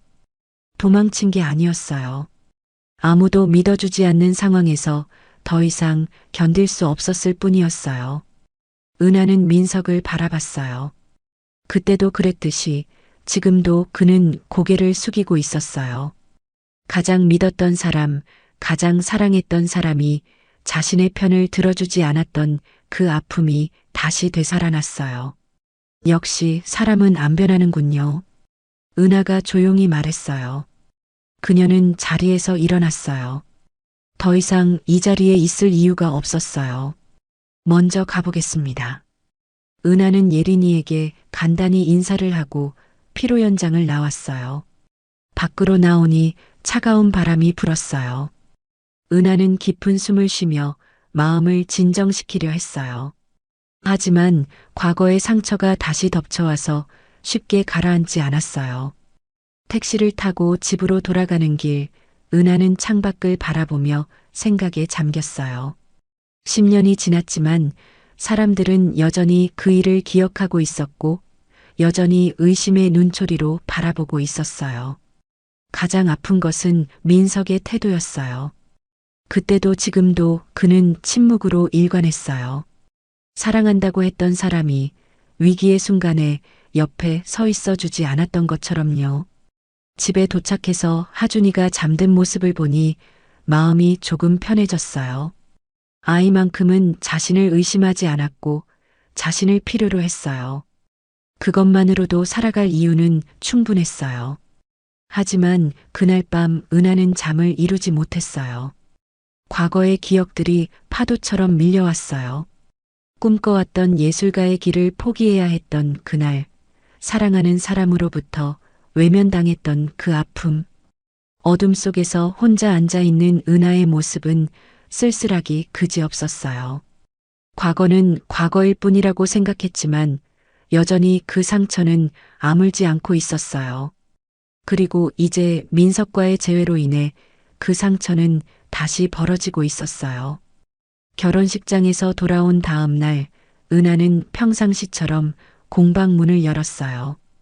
하지만 도자기를 빚는 손길이 예전 같지 않았어요. 물레 위에서 돌아가는 흙덩이를 바라보며 어제 일이 자꾸만 떠올랐어요. 어서 오세요. 은하는 억지로 미소를 지으며 손님을 맞았어요. 중년의 여성 고객이었는데 찻잔 세트를 주문하러 왔다고 했어요. 이 동네에 이런 예쁜 공방이 있는 줄 몰랐네요. 손님은 진열된 작품들을 둘러보며 감탄했어요. 직접 만드신 거죠? 네, 모두 제가 만든 작품들이에요. 손님이 주문을 마치고 나간 후 은하는 혼자 앉아서 생각에 잠겼어요. 그때 민석이 내 편에 서줬다면 지금은 어떻게 달라졌을까? 혹시 표절 누명도 벗을 수 있었을까? 그런 자책이 끝없이 밀려왔어요. 오후 내내 작업에 집중하려 했지만 마음이 따라주지 않았어요. 물레 위에 흙이 자꾸 비뚤어졌고 손끝에 힘이 들어가지 않았어요. 결국 몇 개의 작품을 망쳐버리고 말았어요. 엄마, 집에 왔어요. 하준이가 어린이집에서 돌아왔어요. 아이의 밝은 목소리가 공방 안에 울려 퍼졌어요. 어서 와, 우리 하준이. 은하는 아들을 보자 그제야 마음이 편해졌어요. 아이만큼은 자신을 의심하지 않았고 무조건적인 사랑을 보내주었어요. 저녁을 먹이고 하준이를 재운 후 은하는 거실에 혼자 앉아 있었어요. 어둠 속에서 과거의 일들이 선명하게 떠올랐어요. 다음 날 오전 하준이가 갑자기 열이 나기 시작했어요. 지난번보다 더 심한 것 같았어요. 은하는 다시 서울대학병원으로 향했어요. 또 다른 의사가 진료를 봐주기를 속으로 바랐지만 응급실에서 안내받은 곳은 또다시 민석의 진료실이었어요. 안녕하세요. 은하의 인사는 차갑고 건조했어요. 민석도 어색한 기색을 감추지 못했어요. 하준이 상태가 어떤가요? 어제보다 열이 더 심해졌어요. 기침도 나고요. 민석은 하준이를 진료대에 눕히고 자세히 살펴봤어요. 아이의 목을 만져보고 청진기로 가슴 소리를 들어봤어요. 목에 심한 염증이 생긴 것 같습니다. 상태가 꽤 심각해요. 민석의 목소리에 걱정이 섞여 있었어요. 입원이 필요할 것 같은데요. 은하의 얼굴이 창백해졌어요. 입원이요? 네, 항생제 주사를 맞아야 할 것 같습니다. 먹는 약으로는 한계가 있어요. 그럼 얼마나 입원해야 하나요? 일주일 정도 봐야 할 것 같습니다. 은하는 한숨을 쉬었어요. 공방을 일주일이나 비울 수는 없었어요. 하지만 아들이 우선이었어요. 알겠습니다. 입원 수속을 밟겠습니다. 민석은 잠시 망설이는 듯 하더니 입을 열었어요. 은하야, 어제 일에 대해서 필요한 처치만 해주세요. 은하가 차갑게 끊어 말했어요. 그 외의 건 필요 없으니까. 민석은 더 이상 말하지 못했어요. 은하의 차가운 시선이 그를 얼어붙게 만들었어요. 병실에 하준이를 눕히고 나서 은하는 창가에 서서 멀리 보이는 도시를 바라봤어요. 10년 전에도 이런 기분이었어요. 혼자서 모든 것을 감당해야 하는 외로움과 무력감. 엄마 아파요. 하준이가 작은 목소리로 불렀어요. 괜찮아, 하준아. 병원에 있으니까 금세 나을 거야. 은하는 아들의 손을 꼭 잡으며 위로했어요. 그날 오후 민석이 회진을 돌러왔어요. 그는 하준이의 상태를 확인하고 간호사에게 지시사항을 전달했어요. 은하는 그 모습을 지켜보며 복잡한 심경이었어요. 상태는 조금 나아지고 있습니다. 민석이 조심스럽게 말했어요. 하지만 며칠 더 지켜봐야 할 것 같아요. 네, 알겠습니다. 민석은 잠시 머뭇거리더니 다시 입을 열었어요. 은하야, 정말 할 말이. 선생님, 은하가 그를 정면으로 바라보며 말했어요. 저는 지금 환자 보호자일 뿐이에요. 다른 건 생각하지 마세요. 그 말에 민석의 표정이 어두워졌어요. 은하의 차가운 태도가 그를 더욱 위축시켰어요. 그럼 내일 또 회진 때 뵙겠습니다. 민석이 나간 후 은하는 깊은 한숨을 쉬었어요. 어제 결혼식장에서의 일이 자꾸만 떠올랐어요. 민지의 모욕적인 말들, 그리고 그때도 지금도 변하지 않는 민석의 침묵. 그날 밤 하준이가 잠든 후 은하는 병실 창가에 서서 밤하늘을 바라봤어요. 별은 보이지 않았고 도시의 불빛만 차갑게 빛나고 있었어요. 갑자기 눈물이 쏟아져 내렸어요. 10년 동안 참아왔던 서러움과 분노가 한꺼번에 터져 나왔어요. 왜 자신은 항상 혼자여야 하는 걸까요? 왜 아무도 자신을 믿어주지 않는 걸까요? 하지만 울음이 그치자 은하의 눈빛이 달라졌어요. 이제는 더 이상 과거에 매달려 있을 수 없었어요. 하준이를 위해서라도 강해져야 했어요. 다시 일어서자. 은하는 작은 목소리로 중얼거렸어요. 이번에는 정말로. 창밖의 차가운 바람이 은하의 뺨을 스쳤어요. 그녀의 눈빛에는 10년 전과는 다른 결연함이 서려 있었어요. 더 이상 누구에게도 의존하지 않겠다는, 혼자서도 충분히 살아갈 수 있다는 의지가 담겨 있었어요. 하준이의 잠든 얼굴을 다시 한번 바라본 은하는 조용히 다짐했어요. 아들만큼은 자신과 같은 아픔을 겪지 않도록 하겠다고. 그리고 누구보다 당당하게 살아가는 모습을 보여주겠다고. 그 순간 은하의 얼굴에는 새로운 빛이 스며들었어요.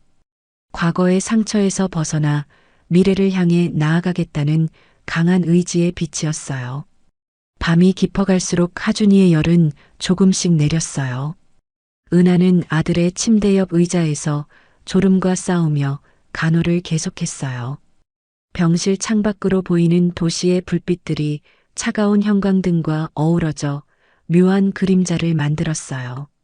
갑자기 10년 전 기억이 선명하게 떠올랐어요.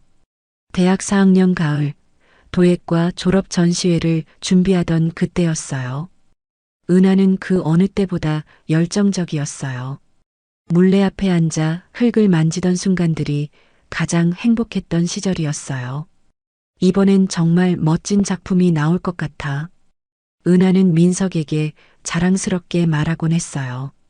그때의 민석은 항상 은하의 작업실에 와서 그녀의 작업 과정을 지켜봤어요. 내 작품이 가장 좋을 거야. 민석의 말에 은하는 더욱 힘이 났어요. 하지만 전시회 한 달 전 모든 것이 무너졌어요. 동기인 수연이가 은하와 비슷한 컨셉의 작품을 들고 나왔던 거예요. 문제는 수연이 먼저 교수에게 아이디어를 보고했다는 점이었어요. 김은하 학생, 이건 어떻게 된 일인가? 교수의 차가운 목소리가 아직도 귓가에 맴돌았어요. 교수님, 제가 먼저 구상한 아이디어예요. 은하는 필사적으로 해명하려 했어요. 결국 표절 누명을 쓰게 되었어요. 동기들도 하나둘씩 은하를 외면했어요. 누구도 그녀의 말을 믿으려 하지 않았어요. 가장 충격적이었던 것은 민석의 반응이었어요. 은하가 억울함을 토로할 때마다 그는 난처한 표정으로 침묵했어요. 너라도 믿어줘야지. 은하는 눈물을 흘리며 애원했어요. 하지만 민석은 끝내 등을 돌렸어요. 은하야, 이 일은 너무 복잡해. 그 말이 은하의 마음을 완전히 무너뜨렸어요. 결국 은하는 학교를 자퇴했어요. 졸업까지 한 학기밖에 남지 않았지만 더 이상 그곳에 있을 수 없었어요. 2달 후 더 큰 충격이 기다리고 있었어요. 임신이었어요. 산부인과에서 초음파를 보며 의사가 말했어요. 축하드려요. 8주 정도 되신 것 같아요. 은하는 민석에게 연락하려 했지만 이미 늦었어요. 그의 전화번호는 더 이상 연결되지 않았고 SNS도 모두 차단되어 있었어요. 부모님께 임신 사실을 알렸을 때 반응은 차가웠어요. 결국 은하는 홀로 출산을 결심했어요. 아무도 곁에 없는 산부인과 분만실에서 은하는 하준이를 낳았어요. 작고 빨간 아기를 처음 품에 안았을 때의 감격은 지금도 잊을 수 없어요. 앞으로는 너와 나뿐이야, 하준아. 은하는 아들에게 속삭였어요. 부모님은 결국 은하와 연을 끊었어요. 혼의 임신을 용납할 수 없다며 집에 오지도 말라고 했어요. 그렇게 은하는 정말로 혼자가 되었어요. 작은 원룸에서 신생아 하준이와 함께 지내던 날들이 떠올랐어요. 밤마다 우는 아이를 달래면서도 은하는 절망하지 않았어요. 이 아이만은 자신과 같은 아픔을 겪게 하지 않겠다는 다짐으로 하루하루를 버텨냈어요. 몇 년 후 이 소도시로 이주해서 도자기 공방을 열었어요. 비록 대학을 졸업하지는 못했지만 그동안 익힌 실력만으로도 충분히 생계를 유지할 수 있었어요. 병실에서 잠든 하준이를 바라보며 은하는 지난 10년을 되돌아봤어요. 힘들었지만 후회는 없었어요. 이 아이가 있었기에 모든 시련을 견딜 수 있었어요. 엄마. 하준이가 작은 목소리로 불렀어요. 응, 하준아. 깼구나. 은하는 아들의 이마를 만져봤어요. 열이 많이 내렸어요. 엄마 고마워요. 하준이의 맑은 눈동자가 은하를 바라봤어요. 그 순간 은하는 모든 것이 괜찮다는 생각이 들었어요. 과거의 아픔도 현재의 어려움도 이 아이만 있으면 충분히 이겨낼 수 있을 것 같았어요. 창밖으로 새벽이 밝아오고 있었어요. 은하는 하준이의 손을 꼭 잡으며 새로운 하루를 맞을 준비를 했어요. 과거는 과거일 뿐, 이제는 미래만 바라보며 살아가겠다는 마음으로요. 하준이의 상태가 급격히 악화된 것은 이번 사흘째 되던 새벽이었어요. 갑자기 아이의 체온이 40도를 넘나들기 시작했고 호흡도 거칠어졌어요. 은하는 급히 간호사를 불렀어요. 선생님, 하준이가 너무 아파해요. 은하의 목소리는 떨렸어요. 응급팀이 병실로 달려왔어요. 민석도 함께였어요. 그는 하준이의 상태를 신속하게 확인한 후 심각한 표정을 지었어요. 목에 심한 농양이 생겼습니다. 즉시 수술이 필요해요. 민석의 목소리에 긴장감이 묻어났어요. 수술이요? 은하의 얼굴이 창백해졌어요. 농양을 제거하지 않으면 더 위험한 상태로 이어질 수 있습니다. 지금 당장 수술실로 옮겨야 해요. 의료진들이 분주하게 움직였어요. 하준이는 산소 마스크를 쓰고 수술실로 이송되었어요. 은하는 그 모습을 바라보며 다리에 힘이 풀렸어요. 제가 직접 수술하겠습니다. 민석이 은하를 바라보며 말했어요. 반드시 지켜내겠습니다. 그 말에는 의사로서의 책임감뿐만 아니라 다른 감정도 섞여 있었어요. 은하는 그것을 느낄 수 있었어요. 수술실 앞 대기실에서 은하는 무력하게 앉아 있었어요. 시계 바늘이 느리게 돌아가는 것 같았어요. 1시간이 지나고 2시간이 지났어요. 3시간이 지나서야 수술실 불이 꺼졌어요. 민석이 피곤한 얼굴로 걸어 나왔어요. 그의 이마에는 땀방울이 맺혀 있었고 수술복은 젖어 있었어요. 어떻게 됐나요? 은하가 급히 달려갔어요. 성공했습니다. 민석의 목소리에 안도감이 섞였어요. 농양을 깔끔하게 제거했어요. 아이는 이제 안정됐습니다. 그 말을 듣는 순간 은하의 무릎에 힘이 풀렸어요. 그동안 억눌렀던 감정이 한꺼번에 터져 나왔어요. 안도의 눈물이 쏟아져 내렸고 그녀는 벽에 기대어 무너져 내렸어요. 민석은 잠시 망설이다가 은하 옆에 앉았어요. 정말 고생 많았어요. 이제 괜찮습니다. 감사합니다. 은하는 눈물을 닦으며 고개를 숙였어요. 잠시 침묵이 흘렸어요. 복도에는 둘만 남아 있었고 형광등 불빛이 차가운 그림자를 만들었어요. 은하야. 민석이 조심스럽게 입을 열었어요. 할 말이 있어요. 10년 전 일에 대해서요. 은하의 몸이 굳었어요. 널 버린 게 아니었어요. 민석의 목소리에는 간절함이 담겨 있었어요. 집안에서 강제로 나를 떠나게 했어요. 은하는 고개를 들어 민석을 바라봤어요. 그의 눈빛이 10년 전과는 달랐어요. 무슨 말씀이세요? 표절 사건이 터졌을 때 우리 집안에서 반대가 너무 심했어요. 민석의 목소리가 떨렸어요.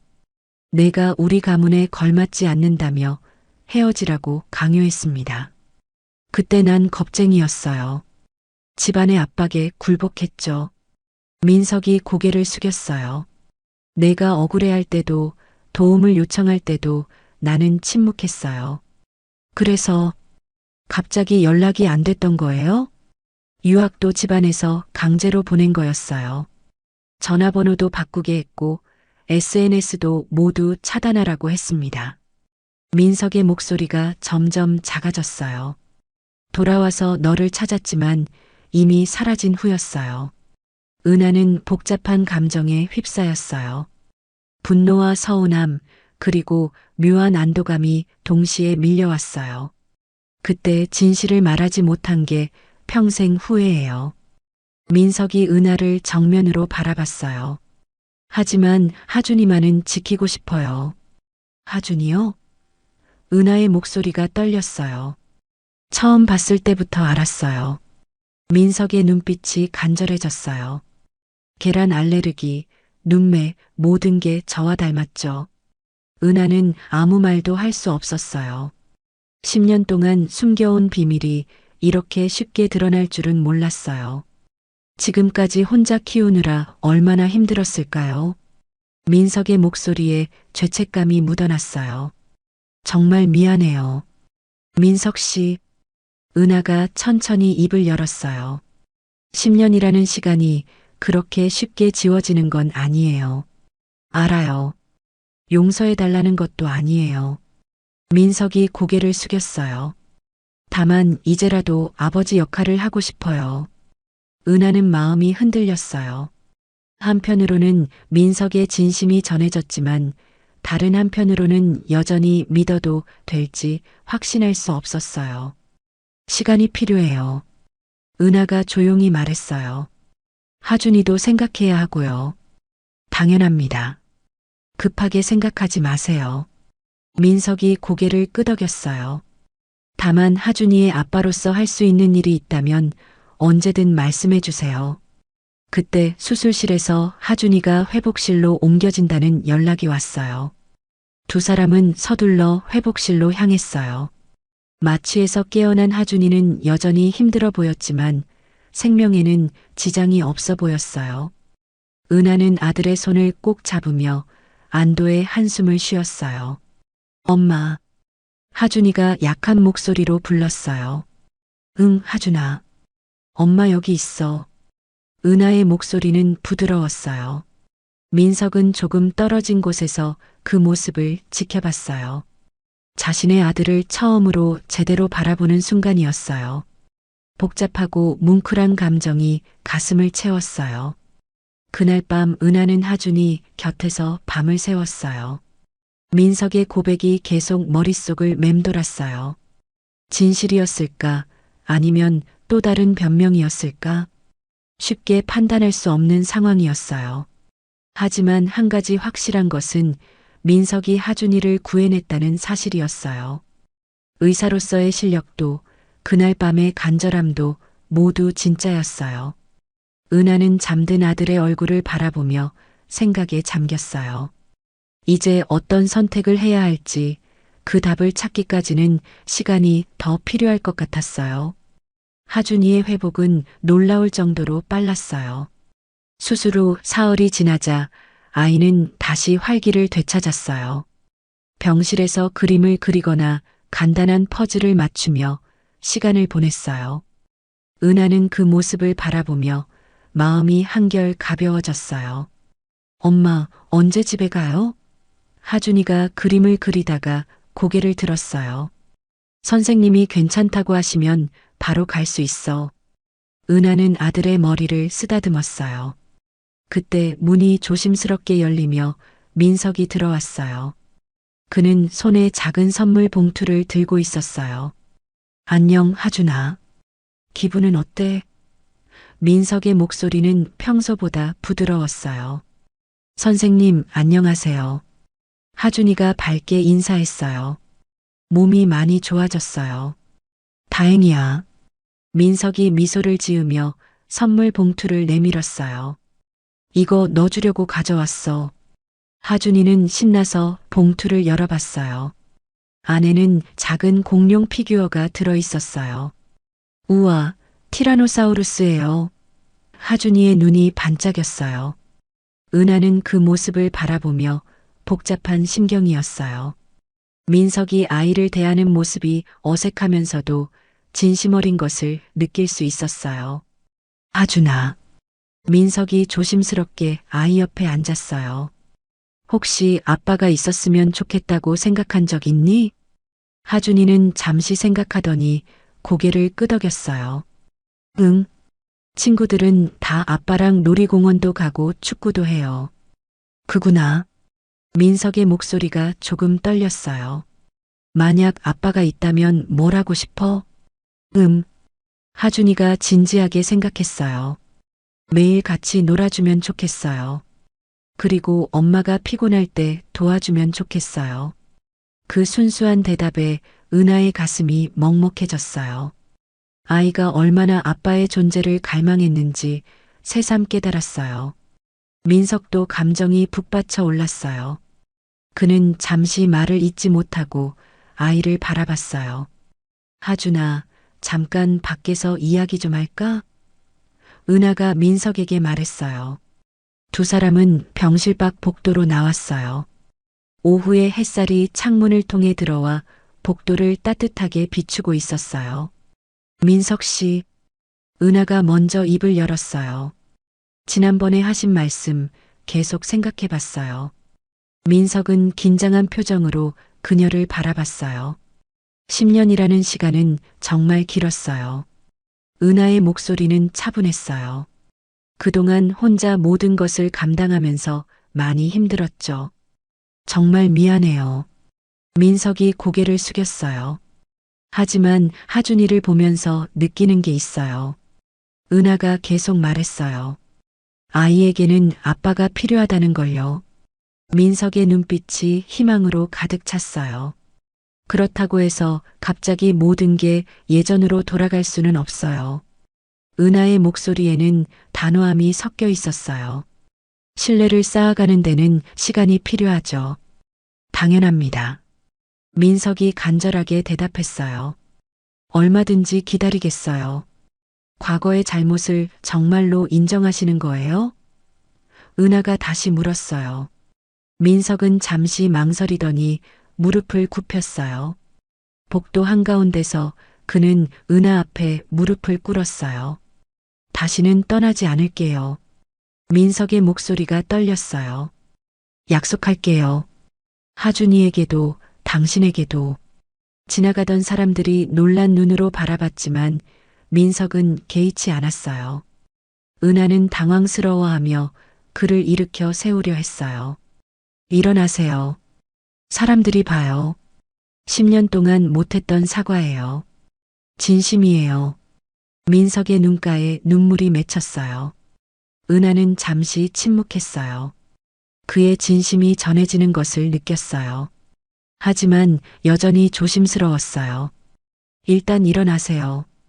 은하가 작게 한숨을 쉬었어요. 민석이 일어서자 은하는 조용히 말했어요. 조건이 있어요. 말씀하세요. 아직은 하준이에게 아빠라고 말하지 마세요. 은하의 목소리는 단단했어요. 친구로 천천히 다가가세요. 아이가 자연스럽게 받아들일 수 있을 때까지. 민석은 고개를 끄덕였어요. 알겠어요. 그리고 저를 다시 사랑한다거나 그런 말도 하지 마세요. 은하가 덧붙였어요. 지금은 오직 하준이만 생각하고 싶어요. 네, 이해해요. 민석이 진지하게 대답했어요. 마지막으로 언제든지 제가 그만하자고 하면 깨끗하게 물러나세요. 민석은 잠시 머뭇거렸지만 결국 고개를 끄덕였어요. 약속드릴게요. 은하는 깊은 숨을 쉬었어요. 그럼 천천히 시작해봐요. 그 말에 민석의 얼굴이 밝아졌어요. 하지만 그는 감정을 억누르며 침착하게 대답했어요. 기다릴게요. 얼마든지. 두 사람이 병실로 돌아가자 하준이는 여전히 공룡 피규어를 가지고 놀고 있었어요. 하준아, 선생님이 앞으로도 가끔 놀러 와도 될까? 은하가 조심스럽게 물었어요. 정말요? 하준이의 눈이 반짝였어요. 좋아요. 민석은 아이의 순수한 기쁨을 보며 가슴이 벅찼어요. 비록 아빠라고 부르지는 못하지만 이렇게라도 아들 곁에 있을 수 있다는 것만으로 감사했어요. 그럼 퇴원하면 놀이공원에 갈까? 민석이 제안했어요. 진짜요? 하준이가 신나서 소리쳤어요. 은하는 그 모습을 바라보며 마음이 따뜻해졌어요. 아직은 확신할 수 없지만 이것이 새로운 시작이 될 수도 있을 것 같았어요. 다음 날 하준이는 정식으로 퇴원했어요. 민석은 개인적인 일정을 조정해서 배웅을 나왔어요. 조심히 가요. 민석이 은하에게 말했어요. 네, 감사했어요. 은하의 목소리는 예전보다 부드러웠어요. 택시에 오르기 전 하준이가 민석에게 손을 흔들었어요. 선생님, 빨리 놀러 와요. 응, 꼭 갈게. 민석도 손을 흔들며 대답했어요. 택시가 멀어지는 것을 바라보며 민석은 마음속으로 다짐했어요. 이번에는 절대 포기하지 않겠다고. 비록 오래 걸리더라도 진정한 아버지가 되겠다고. 은하 역시 택시 안에서 복잡한 심경이었어요. 불안하기도 했지만 한편으로는 희망도 있었어요. 하준이가 행복해할 모습을 상상하니 마음이 조금씩 열리는 것 같았어요. 그렇게 새로운 장이 시작되었어요. 과거의 상처를 완전히 지울 수는 없겠지만 적어도 하준이를 위해서라도 새로운 시도를 해볼 만한 가치가 있어 보였어요. 몇 달이 지났어요. 가을이 깊어가면서 하준이의 어린이집에서는 학부모 참관 발표회가 열렸어요. 은하는 평소보다 일찍 공방 문을 닫고 발표회장으로 향했어요. 민석도 병원 일정을 조정해서 참석하기로 했어요. 발표회장은 작은 강당이었어요. 아이들의 그림과 만들기 작품들이 벽면을 가득 메우고 있었어요. 부모들이 하나둘씩 자리를 잡아가고 있었어요. 은하는 뒤쪽 자리에 앉았어요. 민석은 조금 늦게 도착해서 은하 옆자리에 앉았어요. 둘 사이의 어색함은 많이 사라진 상태였어요. 지난 몇 달 동안 천천히 서로를 알아가는 시간을 가져왔기 때문이에요. 하준이 많이 기대하고 있었어요. 은하가 작은 목소리로 말했어요. 저도요. 처음으로 아이 발표회에 와보네요. 민석의 목소리에는 설렘이 묻어 있었어요. 무대 위로 아이들이 하나씩 올라가기 시작했어요. 각자 준비한 발표를 하는 시간이었어요. 어떤 아이는 그림을 보여줬고 어떤 아이는 노래를 불렀어요. 하준이의 차례가 되었어요. 아이는 조금 긴장한 표정으로 무대에 올랐어요. 하지만 객석에서 엄마와 민석을 발견하자 환하게 웃었어요. 안녕하세요. 저는 김하준이에요. 하준이의 목소리는 또렷했어요. 오늘 여러분께 소개하고 싶은 사람이 있어요. 은하는 가슴이 두근거렸어요. 하준이가 무슨 말을 할지 예상할 수 없었어요. 이분은 박민석 선생님이에요. 하준이가 객석의 민석을 가리켰어요. 제가 아팠을 때 저를 낫게 해주셨어요. 민석은 당황스러워하며 주변의 시선을 받았어요. 다른 부모들도 관심 있게 바라봤어요. 그런데 하준이가 잠시 멈췄어요. 이제는 제 아빠이기도 해요. 그 순간 은하의 눈에서 눈물이 쏟아져 내렸어요. 두 손으로 얼굴을 가렸지만 어깨가 떨리는 것을 감출 수는 없었어요. 처음에는 엄마랑 저만 있었어요. 그래서 가끔 외로웠어요. 하준이의 목소리는 진지했어요. 하지만 이제는 아빠도 생겼어요. 저를 지켜주시고 엄마도 도와주세요. 객석에서 박수 소리가 터져 나왔어요. 아이들의 순수한 마음에 감동받은 부모들의 반응이었어요. 하준이는 무대에서 내려와 민석에게 달려갔어요. 민석은 아이를 끌어안고 환하게 웃었어요. 그의 눈가에도 눈물이 맺혀 있었어요. 잘했어, 하준아. 민석이 아들의 머리를 쓰다듬었어요. 아빠, 제가 잘했죠? 하준이가 자랑스럽게 물었어요. 응, 최고였어. 민석의 목소리는 떨렸어요. 은하는 그 모습을 바라보며 마음이 복잡했어요. 기쁨과 안도감, 그리고 묘한 평안함이 동시에 밀려왔어요. 10년 동안 혼자 감당해왔던 무게가 조금씩 가벼워지는 것을 느꼈어요. 발표회가 끝난 후 세 사람은 함께 공원으로 갔어요. 하준이는 신나서 뛰어다니며 놀았어요. 은하와 민석은 벤치에 앉아 그 모습을 지켜봤어요. 오늘 정말 고마웠어요. 은하가 조용히 말했어요. 저야말로 고맙죠. 이런 순간에 함께할 수 있어서요. 민석이 대답했어요. 하준이가 정말 행복해 보여요. 네, 저도 처음으로 아빠라는 호칭을 들었어요. 민석의 목소리에 감격이 섞여 있었어요. 하준이가 달려와서 두 사람 사이에 앉았어요. 엄마, 아빠, 우리 저녁 같이 먹어요. 그래, 뭘 먹고 싶어? 은하가 물었어요. 피자. 하준이가 크게 소리쳤어요. 세 사람은 함께 웃었어요. 이런 평범한 순간들이 얼마나 소중한지 새삼 깨달았어요. 저녁을 먹으러 가는 길에 은하는 과거를 떠올렸어요. 혼자서 하준이를 키우며 힘들었던 시간들, 아이가 아빠를 그리워했던 순간들, 모든 것이 이 순간을 위한 여정이었던 것 같아요. 식당에서 하준이는 신나서 이야기를 쏟아냈어요. 어린이집에서 있었던 일, 친구들과 놀았던 이야기, 앞으로의 계획까지. 민석은 그 모든 이야기를 진지하게 들어주었어요. 아빠, 다음 주에 운동회가 있어요. 꼭 와야 해요. 하준이가 당부했어요. 물론이지. 절대 안 빠질게. 민석이 약속했어요. 은하는 그 모습을 바라보며 미소를 지었어요. 비록 늦은 시작이지만 이제는 진짜 가족 같은 느낌이 들었어요. 집에 돌아와서 하준이를 재운 후 은하는 혼자 거실에 앉아 있었어요.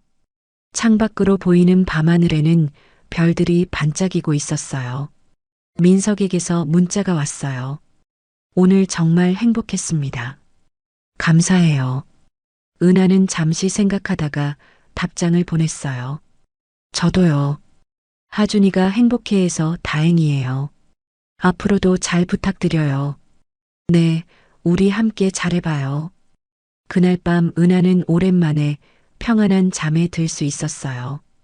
과거의 상처가 완전히 사라진 것은 아니었지만 이제는 그것보다 더 소중한 것들이 있었어요. 공방도 예전보다 활기를 되찾았어요. 하준이의 웃음소리가 더 자주 들렸고 은하 자신도 작업에 더 집중할 수 있게 되었어요. 마음의 짐이 가벼워지니 모든 것이 좋아 보였어요. 몇 주 후 하준이의 운동회 날이 왔어요. 민석은 약속대로 참석했고 세 사람은 함께 응원전을 펼쳤어요. 다른 가족들과 다를 바 없는 평범하고 행복한 모습이었어요. 하준아, 이제 우리도 진짜 가족이구나. 은하가 아들을 안으며 말했어요. 응, 엄마. 우리 행복하죠? 하준이가 순수하게 물었어요. 그럼 정말 행복해.